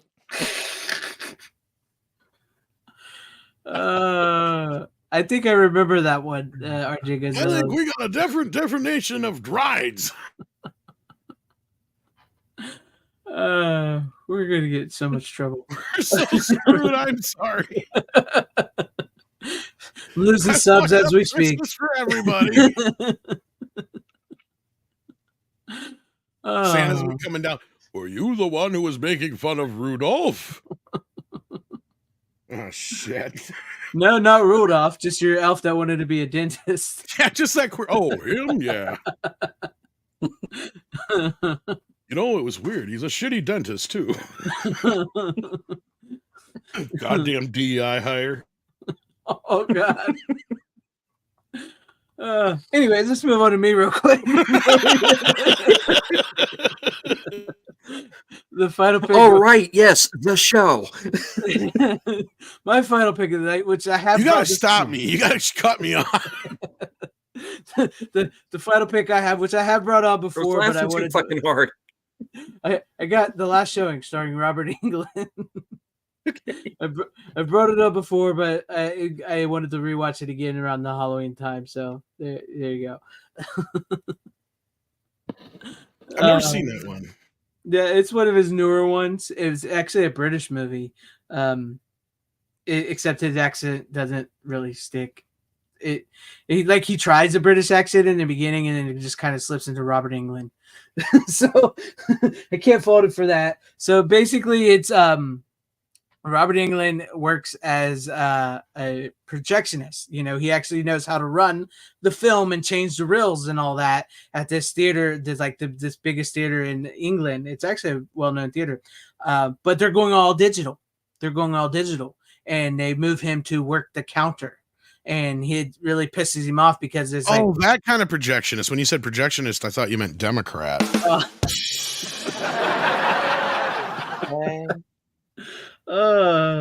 We're just for the movies. We're just here for the movies, folks. But sorry, yeah. after Kamala's performance today on Fox News, I just had to because No problem. Trump caused the hurricanes for all she knows. I mean, but yeah, so like now I'm lost. His boss is a young guy and doesn't know what he's talking about. He gets so pissed because he doesn't understand film. He doesn't understand how movies work. All he knows is he's going digital, and he pushes him to the front, and eventually he's going to make him retire anyways. And so what Robert Englund decides to do is Odeon, or what's the other one, the big one over there? I'm trying to think of it. The theater. Yeah. I'm not sure, but I think it's inside of a mall. Oh, okay. Because there's the Odeon, there's the Palladian, I think it's called, and the because there's like three big. I think there's 3 big theaters in London. Mm-hmm. I'm trying to remember the name of the other. I would imagine it'd be one of those, but okay, continue. Yeah, it was actually it was filmed in one of them at night. They had to film everything at night while it was closed down in the theater because it was still it's an operational theater. So they had to from 2:00 in the morning onwards and stuff. But so he gets pissed. Robert Englund gets pissed, and he decides he's going to make his own movie. And just so happened these two young man and a woman meet at a Halloween party and everything, and they're going out on a date. They haven't made love yet. The guy kind of wants to make love, but he can't get he can't crack that wall. So they go to watch, surprise, surprise, Wes Craven's The Hills Have Eyes, Part 2. That'll get you up. Part 2, actually. So at the theater, and they're the only ones there. And so Robert Englund targets them and films a movie with all because it's all he's like, well, if I have to use the digital stuff, I'm gonna use the digital. He uses phones, he uses the CCTV and everything, and he targets them, and he really sets up this guy to make it look like he's the bad guy, the guy, because he kidnaps the girl. The guy's trying to get the girl the whole movie. Robert Englund kills his boss. He sets up this whole movie where you think the guy's going to be here. Then when he finally gets halfway through the movie without spoiling too much, he does rescue the girl. But then Robert Englund has made the girl think that he actually molested her, and Robert Englund's the good guy. And so it kind of goes on a little twist there and then I don't want to spoil too much, but it's a really well crafted like thriller type horror movie. And Robert Englund you could tell he's having the time of his life playing this character, different than Freddy, where he's evil in a different way. You know what I mean? And he's like a real big film buff and stuff. So like if you're a film guy and into film movies like that and stuff like we are, this should play up your alley. But yeah, it's you know, it's a pretty fun movie. It's a pretty good scary movie as well. So yeah. There you go. That's all I really got to say about that one. I brought it on. I think I'm aware of it, but I never seen it. Like I don't know much about it. But yeah, this one I only saw because when we watched the documentary, the Robert Englund, you know, Hollywood and everything, he said this. He mentioned this in the documentary. He said this is one of his newer movies that he did that he really wished more people would have saw because it didn't get like a lot of notice. So I was like, okay, I'll search it out and see it. It's actually pretty good, solid movie with the you couldn't. I guess you could kind of see the ending coming, but also at the time, I really didn't quite see the ending coming the way it did. So, you know, I don't want to spoil it because the ending is a little bit different. So, it doesn't, like it says, it doesn't quite go the way you think it would be. And Robert Englund is just like really, really good in this movie, even though he pretty much slips out of his British accent. He starts it off in the beginning, and then by the middle of the movie, it's gone. He's just, you know, he's Robert Englund talking like Robert Englund. But yeah, there you guys have that. And so we'll move on to you, Tom, if you're ready for all your final picks of the night. yeah, I got a couple more left here. This is weird. We have been really synergistic tonight. Okay, Yeah. so your movie was about making a movie, right? And it turning into a horror show or a real live horror movie. Yeah. I saw a film that is a video nasty classic that, believe it or not, I have never seen before, but have finally picked up on 4K from 88 Films in a stunning transfer of a movie that I did not quite, it wasn't quite what I was expecting it to be. And I'm not quite sure I can recommend it to everybody, but it's called Cannibal Holocaust. Oh, yeah. A film school classic. For those who don't know what this movie about, this was Blair Witch before Blair Witch, only it did it better. They thought this was so real. Yes. So that's part of the movie's history. And the effects are fucking amazingly realistic. And the movie takes a twist and turn that I didn't quite expect. And it kind of helps the film in a weird way because it kind of takes it from a level of, oh, okay, I kind of know what to expect when I'm going into this to, oh, shit. Okay. Have you guys seen it before? I have not. I've never been a big fan of cannibal movies like that. I am not usually either. And this one is one you might want to give a shot to, Greg. Okay. Steven, have you seen it before? I have. Oh. Okay. Now, I don't know if you agree with me or not on that with Greg, because this is a bit different than your typical cannibal movie. The cannibal part of it is more for the title and the sensationalism of it. What the film is actually about, yes, that is in it. It is part of it. But it is a fucked up movie. And the movie's real question is, who is the bigger monster? Or who is the real savage here?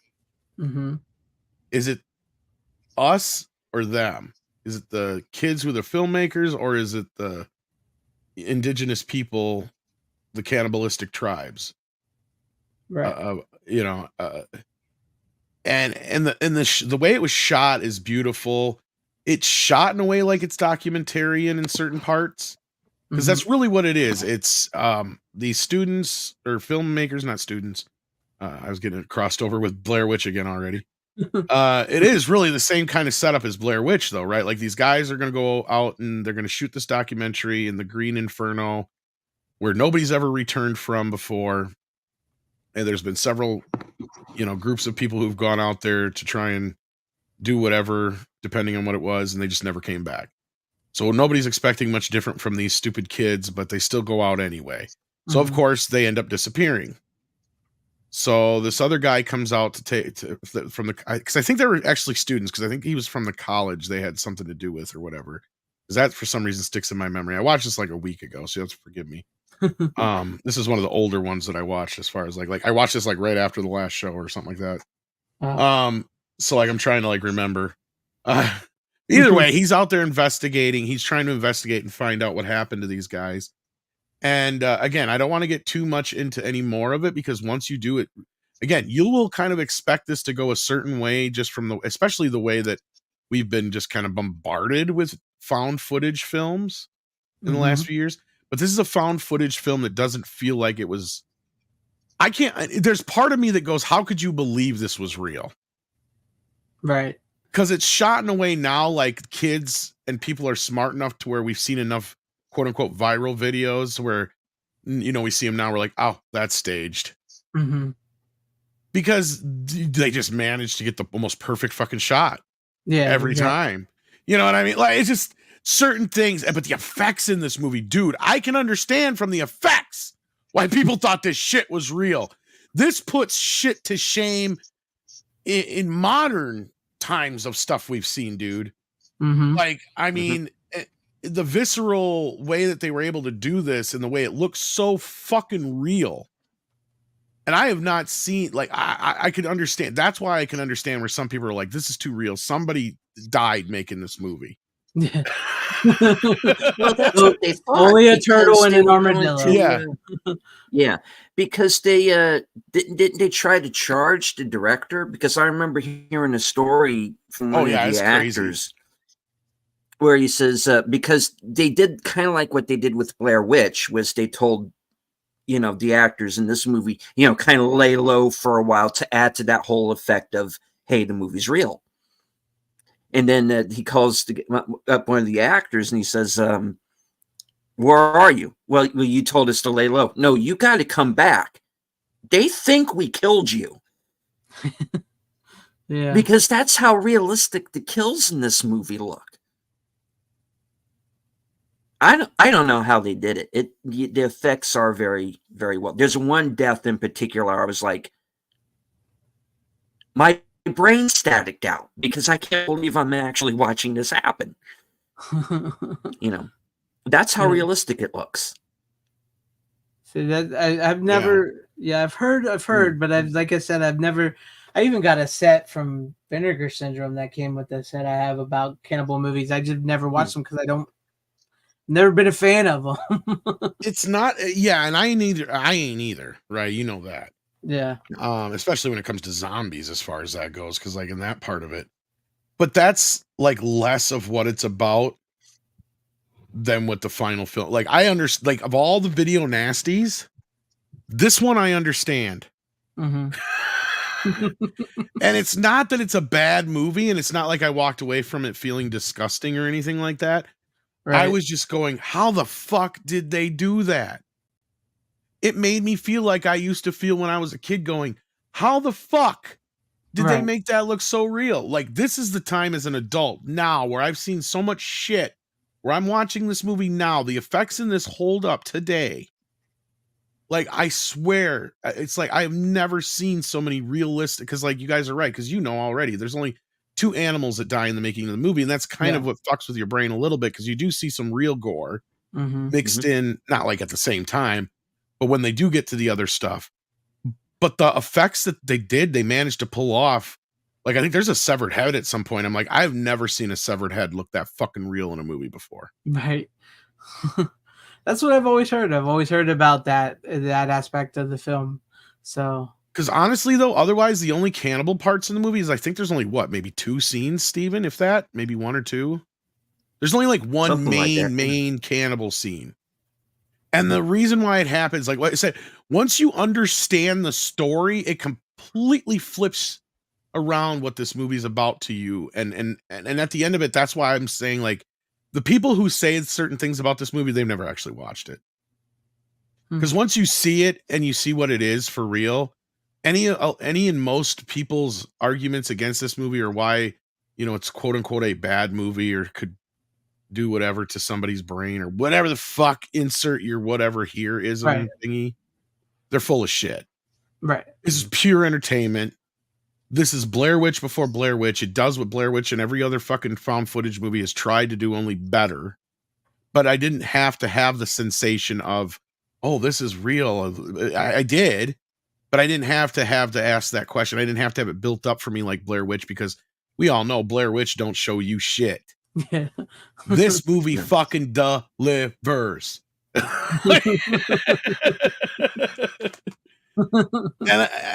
it's not that I liked it per se. It's just it impressed me so fucking much more than I ever thought it could. That's where I'm at with this movie. I mean, yeah, because again, it is a very visceral. It is a very violent. Yeah, it does have a message to it, though. Yes. Yeah. Yeah, I've always heard it's it's one of those movies that you should at least see once. That's what I've always heard. And that's the thing is, a lot of the people who complain about it or against it, it's like, you really didn't watch the movie, did you? Because the movie is pretty much making your argument for you. Mm-hmm. Because this is one of the first movies that probably had to sit back and go, who is really the bigger problem here? Is it the media, or is it the crimes and the bad things that happen in the world? Right? Go ahead, Steven. It sounded like you had a point to make there too. I didn't mean to step over you. No. I mean, that's what sets it apart from just being the gore fest that it could have been in lesser hands. There is this message of who are the who's the real monster. It's got something to say about what reality television today could turn into if we're not careful. Mm-hmm. I mean, that's the way I see it anyway. And you got to understand, this was a movie that I did not see for many, many years. I saw it for the first time maybe, I don't know, 5-6 years ago. That's how long I waited, because I come from that whole time period of where it was Cannibal Holocaust and The Last House on the Left and I Spit on Your Grave and those movies. But of course, obviously, I did not see those first run, because there's no way in hell my parents would have let me near any of them. But yeah, I mean, that's what works for me for this movie is the fact that as gruesome as it is, damn, those effects are so damn well done. But there is that point of, who's the real monster? What part does media have to play in it? And I think savage is almost a better word than monster, because it fits the obvious. It fits the obvious stereotype of, they're going in the, in the jungle, the deep, deep jungle to film these cannibalistic savage tribes, right? Like they're supposed to be the worst of the worst, and all that kind of shit. It's like, again, like Steven's saying, like that's really where you're at the end of the movie. You're really left with, and the movie does ask that simple fucking question at the very climax of the film, almost directly to the audience, as it does in the people in the film itself. Because again, you have to see the movie play out for what it is. People have built this movie up in a way that it is not, but it does deliver on a lot of the things that a lot of the other video nasty films I've seen in the past did not. Right. The three that Steven has explained, he just mentioned specifically, those are the three that I would hold up on a pedestal and say they're the most misunderstood and best of the video nasty films, because of the reasons that they're nothing what anybody presented them as. If anything, they make more of the points that these people are trying to make. They're cautionary tales on top of it all. If anything, I Spit on Your Grave is the only one of the three that really doesn't have any overt moralistic kind of value to it that the other two definitely have. But that one was just a little bit more fun, I guess. That one just didn't seem like it was as big of a deal as everybody made it out to be, because those are the three of the, besides Evil Dead, that kind of were the main films. Well, Evil Dead and I think Faces of Death was one of the other main ones that really kind of set a lot of this shit in motion. I still can't believe they're remaking Faces of Death. How can you do that? Like that mean- one's the one that really kind of makes me go, what? Yeah, seriously. Like, how are you going to make a movie for theaters? If you're doing a new one, okay, but at this point, what the fuck is the point? We got YouTube, we got Twitter. If I want to see real dead people or people die, guess what? It ain't that hard to do anymore. Yeah. And even then, it was kind of part of the titillization of it, or whatever, if that's a word, or because it's titillating or whatever you want to call it. But once you see one, the thrill is fucking gone. Yeah. They are really not much more than, like, because I know what you're thinking, Greg, is that this is nothing more than probably gore porn. That's not what it is. Luckily, because I hate gore porn, and that's another reason why I avoid cannibal movies, because it's a lot of time all they are. That is not what this is. Although there is plenty of gore in it. That's not to be mistaken. But like, compared to something like, Terrifier now, which makes these kind of things look quaint, which is funny because I've never even seen Terrifier, but just the shit I've heard about them. And I hope to watch the first two at least by next week, but we'll see if I can. Good, because I was thinking about rewatching them again. But no, seriously. Well, fans sent them to me, but it just happened to be kind of off season, so I was like, well, I'm going to try and watch them for Halloween. So that's what I was going to get to. I didn't want to bring up Terrifier again because we talked about it earlier, but that's like, so many people build up these Terrifier movies in their head as something. Like, I haven't seen the third one. I was thinking about it, but there's been a whole thing about kids, and now that I ain't getting into that with horror movies. But oh, please, that happens every few years when people discover horror again. It's exactly. And I think somebody even made the perfect meme about it too, like about all this. Like, if you actually watch horror, then this ain't no fucking new show. This is you're just fucking new to the fucking show. They're new to the rodeo or whatever you want to call it. Yeah, I even brought it up. Like, I know it's in a bit of a different circumstances, but the scene in Frankenstein was literally edited out for years. Yeah, I mean, the stigma's always been there, but Jaws really kind of broke the mold of the taboo-ness of it. I mean, it always was kind of a taboo subject, but every few years you'd have a movie that would have that as part of its subject matter.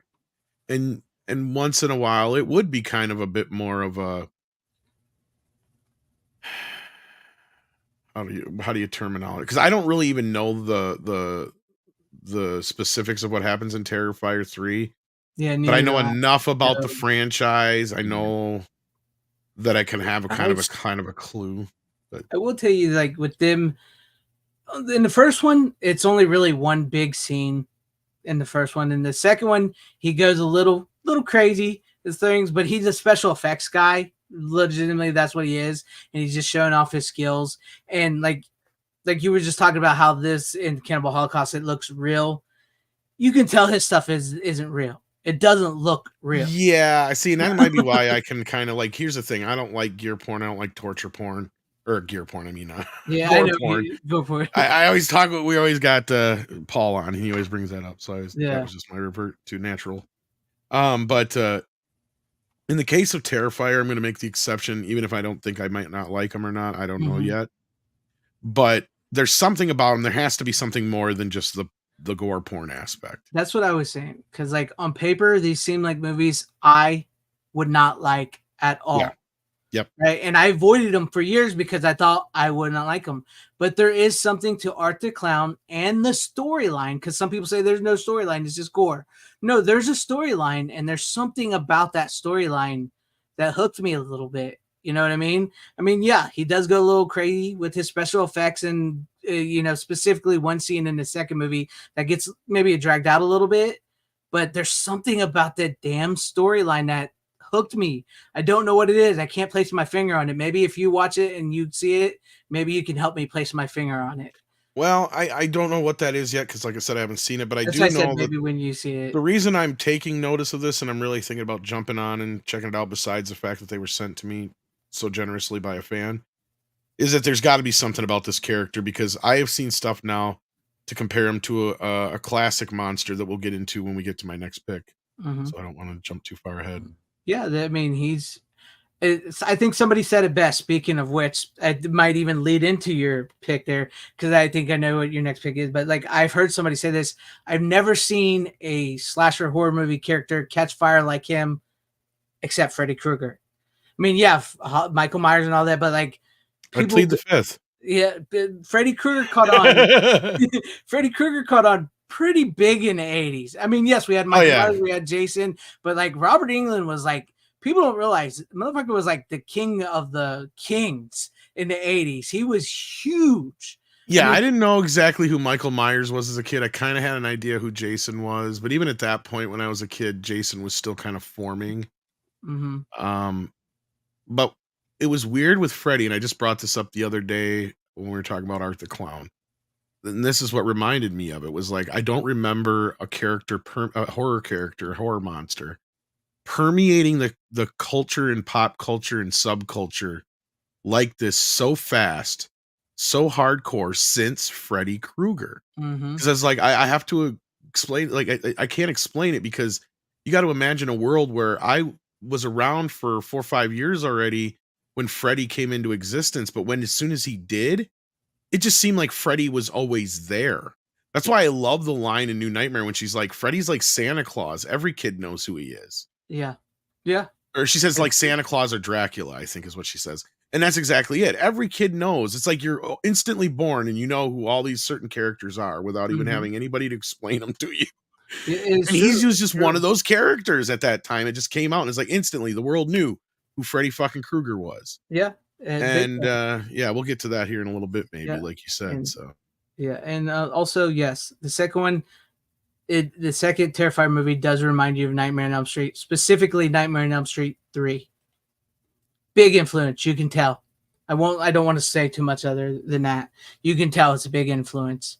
Yeah, that's the thing. They've been kind of built up for me, so I don't know how I don't want to say too much. Yeah. You know. Well, I had a buddy of mine who was just building them up, and he loved it because he's one of my biggest horror buddy fans growing up. Yeah, and he likes the gore porn shit. He loves the special effects gore shit. So. It's like I said, there's on paper these are not movies I typically would go for at all, but there's something, I won't lie, there's something. Sorry, I didn't mean to interrupt, but I just gotta say, it's funny we're talking about Jason and Freddy and Michael. It's like I think you can kind of tell a lot about a person's personality by who is their favorite horror monster. Because me and my buddy, like I said, he's more into like the slashers that are in the gore porn, torture porn, the more hardcore, the better. He loves Jason. Now me, I'm more of a Freddy fan. So me, I like more story-oriented fantasy. You know, give me something, a little bit more with a kick to it, to where Jason is kind of like AC/DC. Yeah, they're decent, but everyone is the same. Yeah. I mean, Joe Bob Briggs said it best. They made the same movie 8 times. Isn't bad. Isn't bad. Oh, yeah. I like Jason. Don't break what works. That's why I compare him to AC/DC. I think that's a good, and I don't mean that in any derogatory way. Neither, right? I love AC/DC stuck with what they knew worked, and they didn't deviate, and they have had a very long, illustrious career because of it. Friday the 13th, you could say the same thing. They didn't break no molds until you get to Jason Goes to Hell, right? But even without breaking those molds, it works. They didn't fuck with the formula too damn much at that point. You know what I mean? Like they didn't get all experimental and whatnot. Now, Freddy had more room to play. That's where you could forgive something like Nightmare on Elm Street 2 or 5, right? It's like, okay, they'll do better next time. Now, depending on how you feel about Freddy's Dead, that's a different story. But I mean, unanimously, we all love 3. But yeah, anyway, your pick is, you got one more pick, don't you, Greg? No, that was. Oh, you're done. Well, then we might as well just get into my last pick, I guess. Might as well go to, because like we're just, I got mine.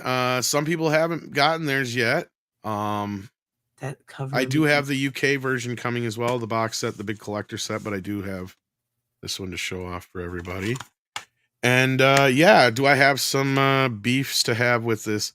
I mean, because look, I don't have the other cover in front of me, but if y'all know, you've seen the cover, it's Freddy from part 3. Yeah. It ain't fucking Freddy from part 1. Just like I'm pretty sure that's Freddy from part 3 on the back. I'm pretty sure that ain't Freddy from part 1.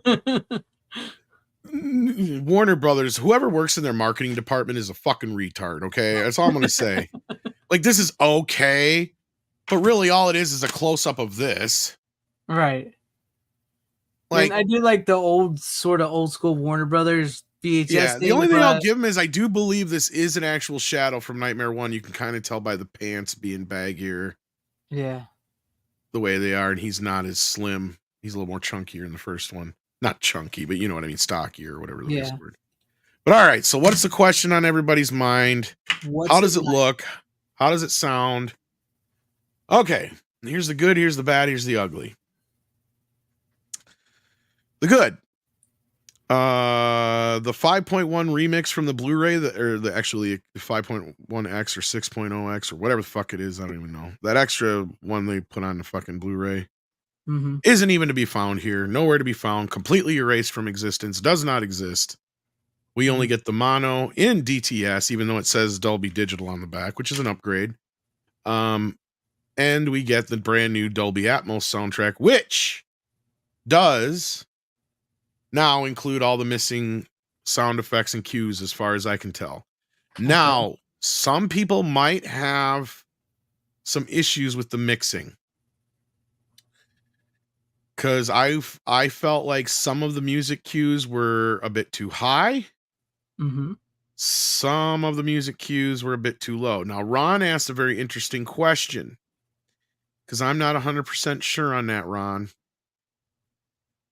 I have to compare it to my old DVD or Blu-ray one of these days here and double check again, because I did bounce it back and forth on the one, and I, checked the old 5.1 against again just to check that out, but I did not think to check an older mono mix compared to this one. Because I think it may actually have a chance of being a fold down, and I'll tell you why. Because some of the anomalies I was talking about, where like that's the main stinger that everybody misses, where Rod grabs Nancy.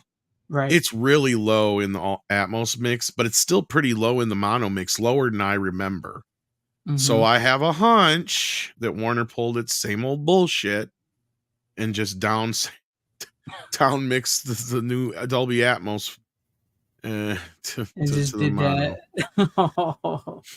Nice. Way to go, Warner Brothers. I have a weird feeling that's what they did. Now, as somebody who may know better will be able to tell me probably before I can do all the checking into it. Because I'll be honest with you, Damned Idealistic Fool Crusader does a much better, more pedantic job at the sound than I do. As much of a sound guy as I am. That being said, though, as far as I could tell, everything is back and intact. There are elements of the Dolby Atmos mix I do enjoy. It does utilize a lot of the atmosphere mix. So that is a plus. The only thing I would complain, and this is a minor gripe, and it's just a personal thing, I wish they would have had the stereo mix that was done for the Elite Laserdisc back in the day, because that is still my favorite sound mix of the movie. That being said, let's get to the picture. Yes. The gritty nitty. Yes. How's it look? Because I'm excited to get mine.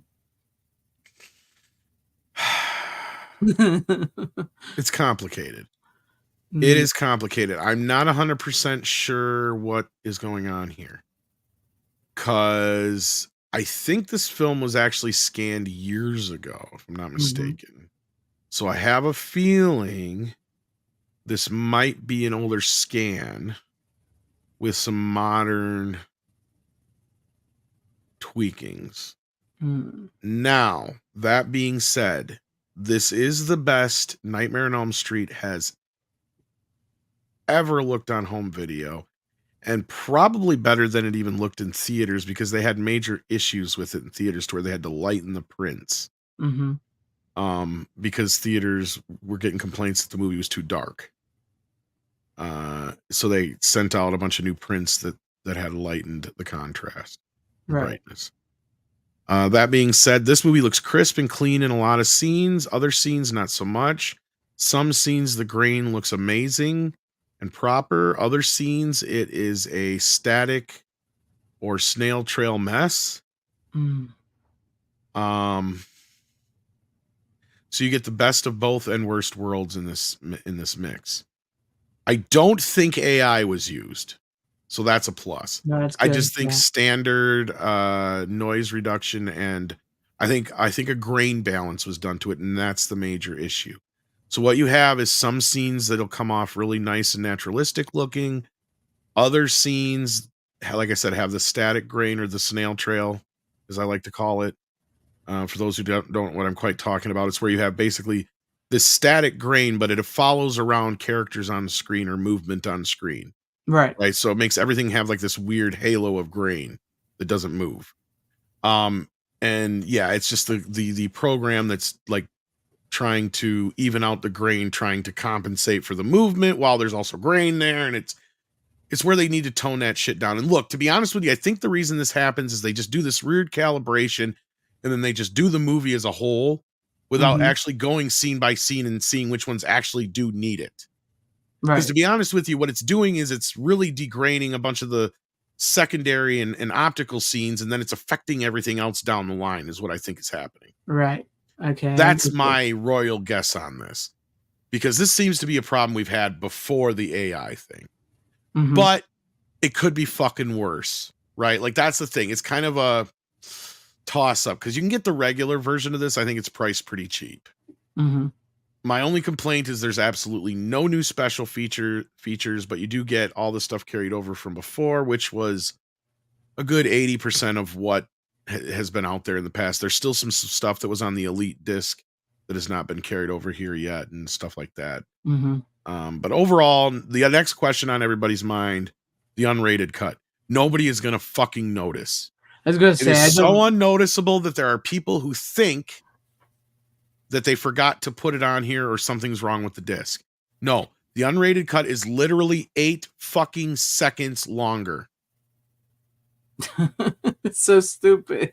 It is so fucking stupid in a weird way. I mean, in a way they kind of added the scenes. I don't know if I'll ever watch it that way again because it's not really worth it because the sound is fucked up on those scenes.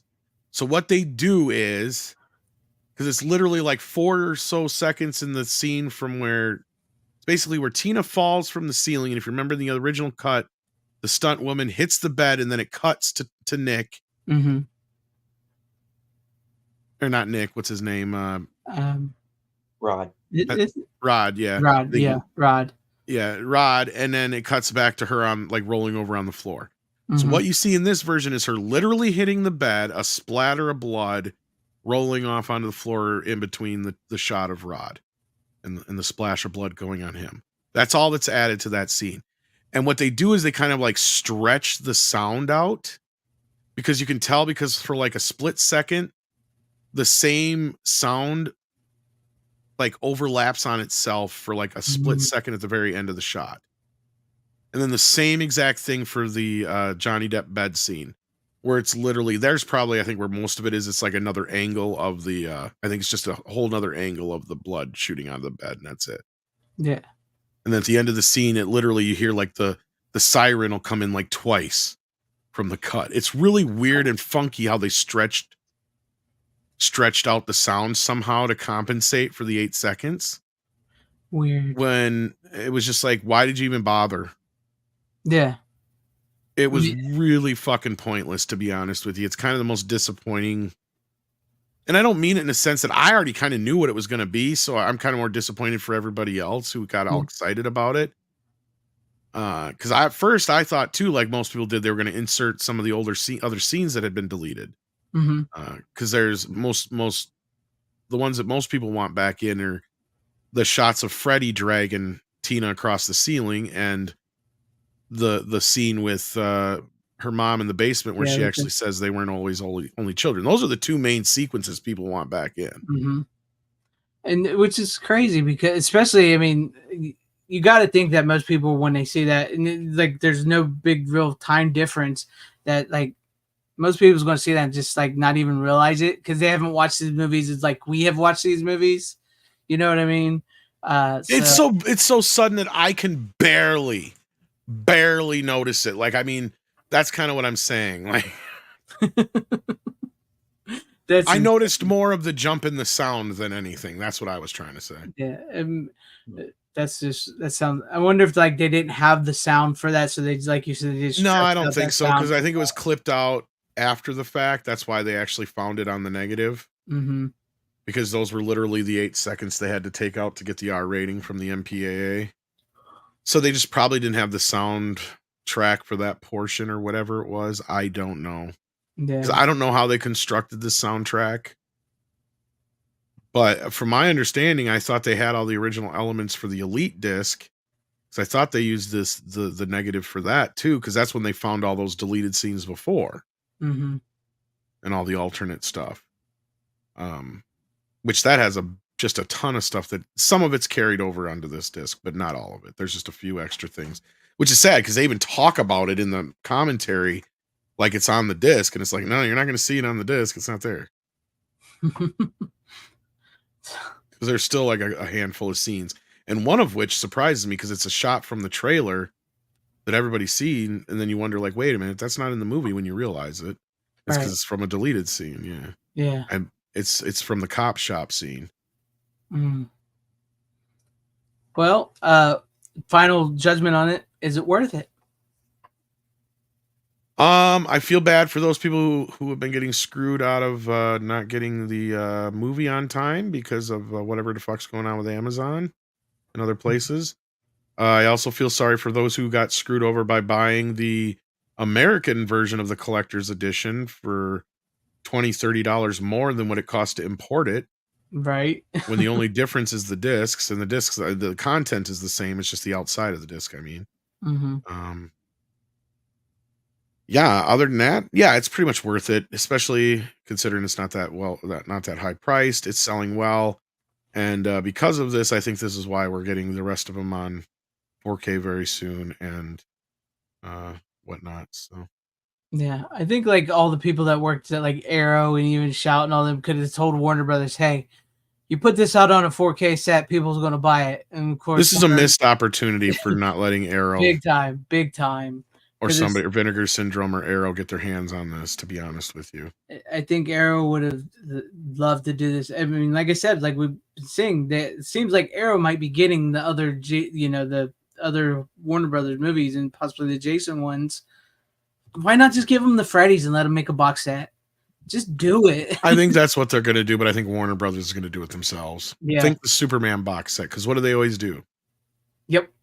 They'll put one out, so let's see how it sells, and they'll go, okay, here's the rest of them in a big set. I bet you we're going to get a Steelbook Nightmare on Elm Street box set, just like Superman. Yep. Just like that. Just like that. That would be my hunch. Yep.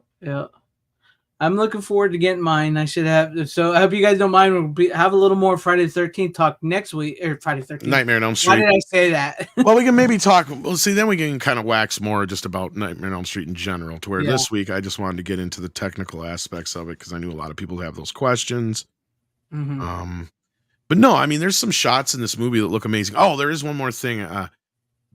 I don't know which one is proper. I'd have to go back and check my DVD and such, but they completely change the positioning of the film in this movie, because it was obviously shot in 35 millimeter open matte. So anybody who has the old cassette or happen to have the old flipper, where I think they did have the full screen version on it, you probably have more screen on it than you do the widescreen, but they actually change the position of the widescreen, and it's not real noticeable at first. But when I only noticed it when I went to watch somebody's comparison back and forth of the Blu-ray to the 4K, because they moved up the position of the screen a little bit. So I don't know which one was proper. I don't know if the Blu-ray was or if this one is. Interesting. I mean, it doesn't really affect the movie. I didn't notice until I noticed it because of seeing the side by side.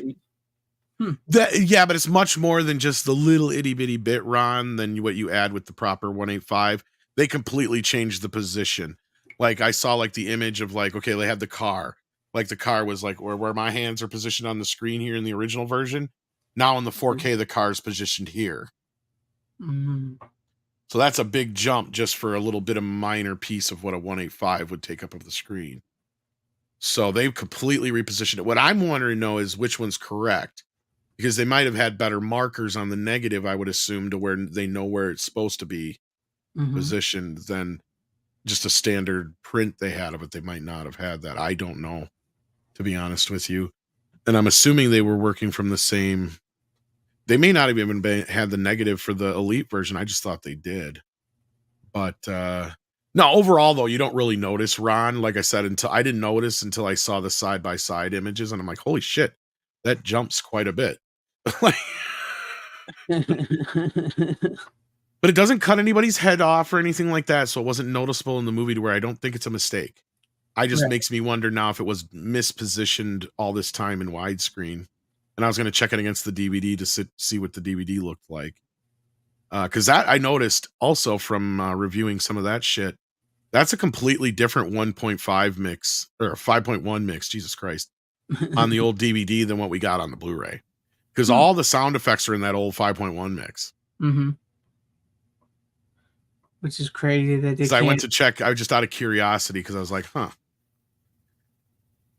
Let me see if this is a problem that's always been there. Right. No, this was a problem that was introduced in the Blu-ray and they didn't fucking fix it. And they have reprinted this Blu-ray so many fucking times over the years, guys. Mm-hmm. It's the same fucking Blu-ray that's in the box set if you got it. I just got this single one because they did the same kind of fucking thing here.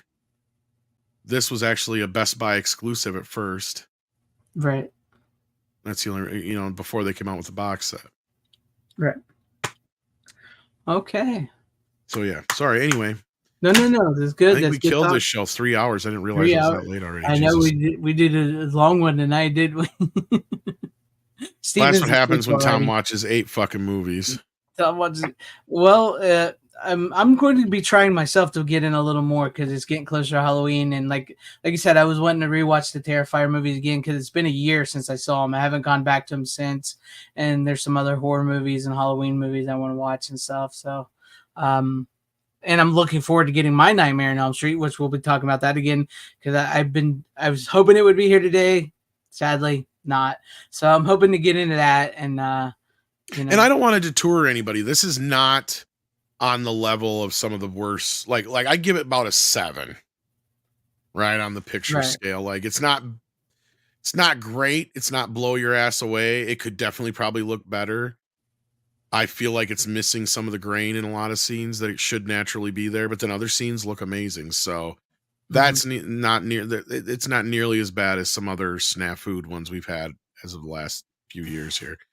If anything, the Dolby Atmos remix was a bit of a bonus. Like I said, outside of my few little quibbles with it, with the score, like I feel like just some of the score was not. Some of it felt like it was too loud in some spots and not loud enough in others. Right. That's my only complaint. Makes sense. Otherwise, this is my second favorite mix since that old surround sound mix from the Laserdisc. There you go. So I'm excited. I'm excited to see it. I want to see it. I think it's sold really well for people because I have a lot of my regular friends who are bitching about it too that they haven't got theirs. So that's good. So, yeah. So, well, at least once it gets sold, we'll get. Actually, when my one buddy's waiting in the wings, I told him if I actually get my chunky box by this weekend, I might sell him this. I'm ready. Yeah, he's been chomping at the bit, and I'm just like, I don't know. Maybe I don't want to sell it. I don't know. Maybe I want to keep it right next to my chunky box. Because I actually went and rebought the DVDs a little while back because I ended up giving them to a friend. I just kind of kicked myself in the ass because what I did for my friend, I had the Blu-ray at the time, is I slipped the Infinifilm DVD into the box set for him and pulled out the old part 1. So I have an extra copy of the old part 1 somewheres. But I had the Infinifilm version. So at one point, if I'd have kept that, I would have had every single release of that movie now on disc. Yeah. Except for the standalone version that has, I think, a flipper. That's the only one I don't have. Yeah. Which I almost bought at one point just out of pure just to have itness. I actually got a little I don't know, he's back there somewhere, a Freddy Krueger little pop keychain in a box. I got one from, where did I get the Freddy one from? I'm trying to remember. I got a Freddy and a Jason one, I think. I just got a Freddy one back there somewhere. Where the hell did I get them from? I'm trying to remember. I think the Jason one I might actually got with one of the box sets I bought. Yeah, I got mine with the Freddy box set that I bought. Not the Freddy one, though. I got that one somewhere else. I got the Jason one that way, though, I think. I had a moment of a stream kind of... Oh, I give away a lot of my movies, actually.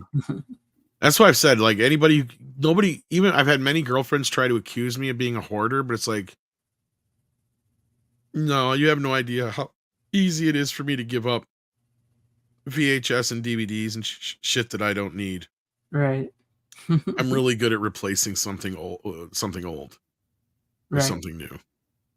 I don't have that problem. I'm not real nostalgic, only for certain things. Like Nightmare on Elm Street just happens to be one of those things, right? Right. So, Well, I for as do much like shit as I get for having so many copies of other things.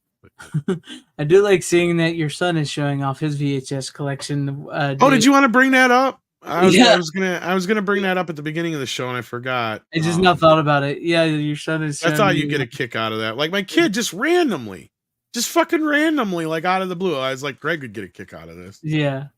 And I asked him, I'm like, do you care if I share it, on YouTube? I mean, he's an adult, but still. So he's like, yeah, I'm going to show. He just comes up to on me on Facebook and he's like, I'm going to send you a picture of a VHS every day. Just out of the blue. Just show off this collection. Yeah, just to show it off because he's proud of it. He's a picker. He likes to go to like resale shops and all that kind of stuff, and he loves old electronics and formats and stuff like. He's kind of like his old man, but I'm somebody who can let that shit go. Like to me, Right. Look, I'll be the first to admit, yeah, I love the look and holding a VHS, but a VHS looks like shit. Anyway, so my kid has randomly decided he's going to show me a movie from his VHS every day. Here was day one. Bill and Ted's Excellent Adventure. There you go. So I was like, oh, that's a good pick. Not bad. Yeah. So then what does he pick for day two? Cutting Edge. And what does everybody say in the fucking toe pick? I got like 20 of those today. Toe pick. Toe pick. I love it. I love it. I love it. I love. Yeah, I thought you'd get a kick out of that. Yeah. I do have that. I don't know what it is. It got my nostalgia or whatever got to me on VHS collecting. It just did. But I try not to get. The thing that got to me with that was records, and it was fleeting at best. Yeah. Because once I got into the nitty gritty of how hard, I was like, I remember all the reasons I hated records. I'm sorry, I didn't mean to interrupt. No, I was gonna say I try not to get like when I get a VHS or something. I try to get the VHSs I didn't have as a kid, and I try not to get the same copies.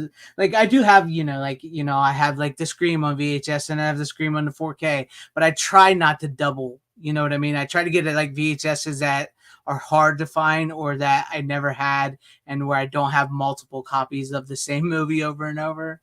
And so I had so many VHS as a kid, though, dude. Look, like I was a big video hound from the beginning. Yeah. Well, and my collection was kind of jump started by my folks. I think I kind of told you this story before, or more so my dad.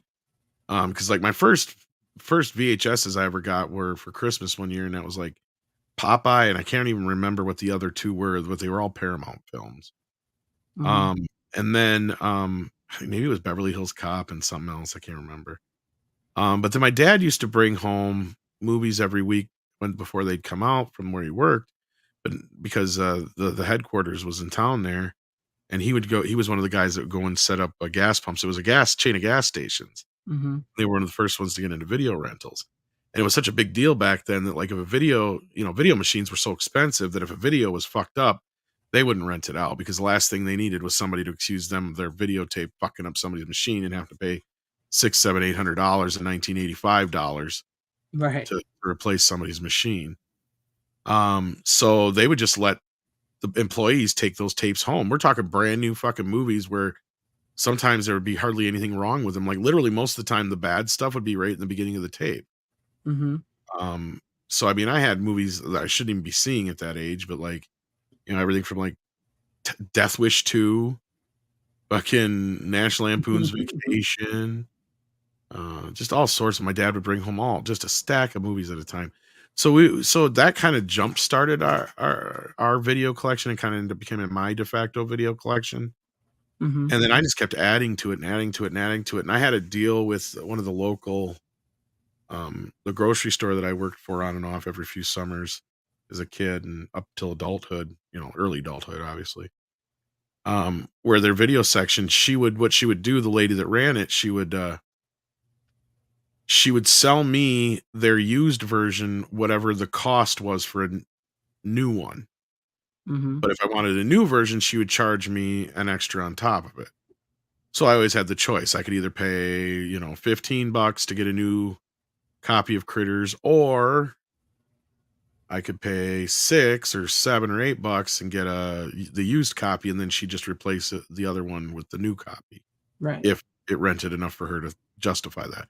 But the plus side of that is, for those who don't know, the rental copies of VHSs compared to the sell-through copies were put on much better tape stock, and were much sturdier and lasted longer and such. Yeah. And even if they were wore out a little bit from certain viewings at that time, still some of them are a lot better shape than others. And then my collection really got jump started. And here's the end of the story, just so I can wrap it up for you. But I just figure you'd like to hear a VHS story. Yeah, no, I like it. You guys ever have liquidator stores around you? They were kind of like the precursor to dollar stores. Mm-hmm. So yeah, for those who don't know, they're basically like the Ollie's or these other places where they get overstock and or like liquidated items for really cheap.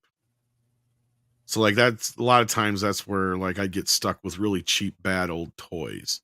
Like if something didn't sell, and what's sad is a lot of those toys now are the ones that are worth money, because those are the ones that didn't sell to begin with, and now they're rarer. Yeah. So because they ended up getting chucked off to these liquidator stores, and if they didn't sell here, guess what?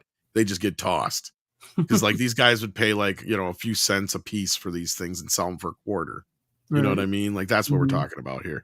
So they had this deal at this one place now for a while where they would get in every week like just a truckload of used VHSs from the bigger city like video stores and shit. Like this guy, like a dealer, like he would just come in every week with just a shit ton of used VHS. Mm-hmm.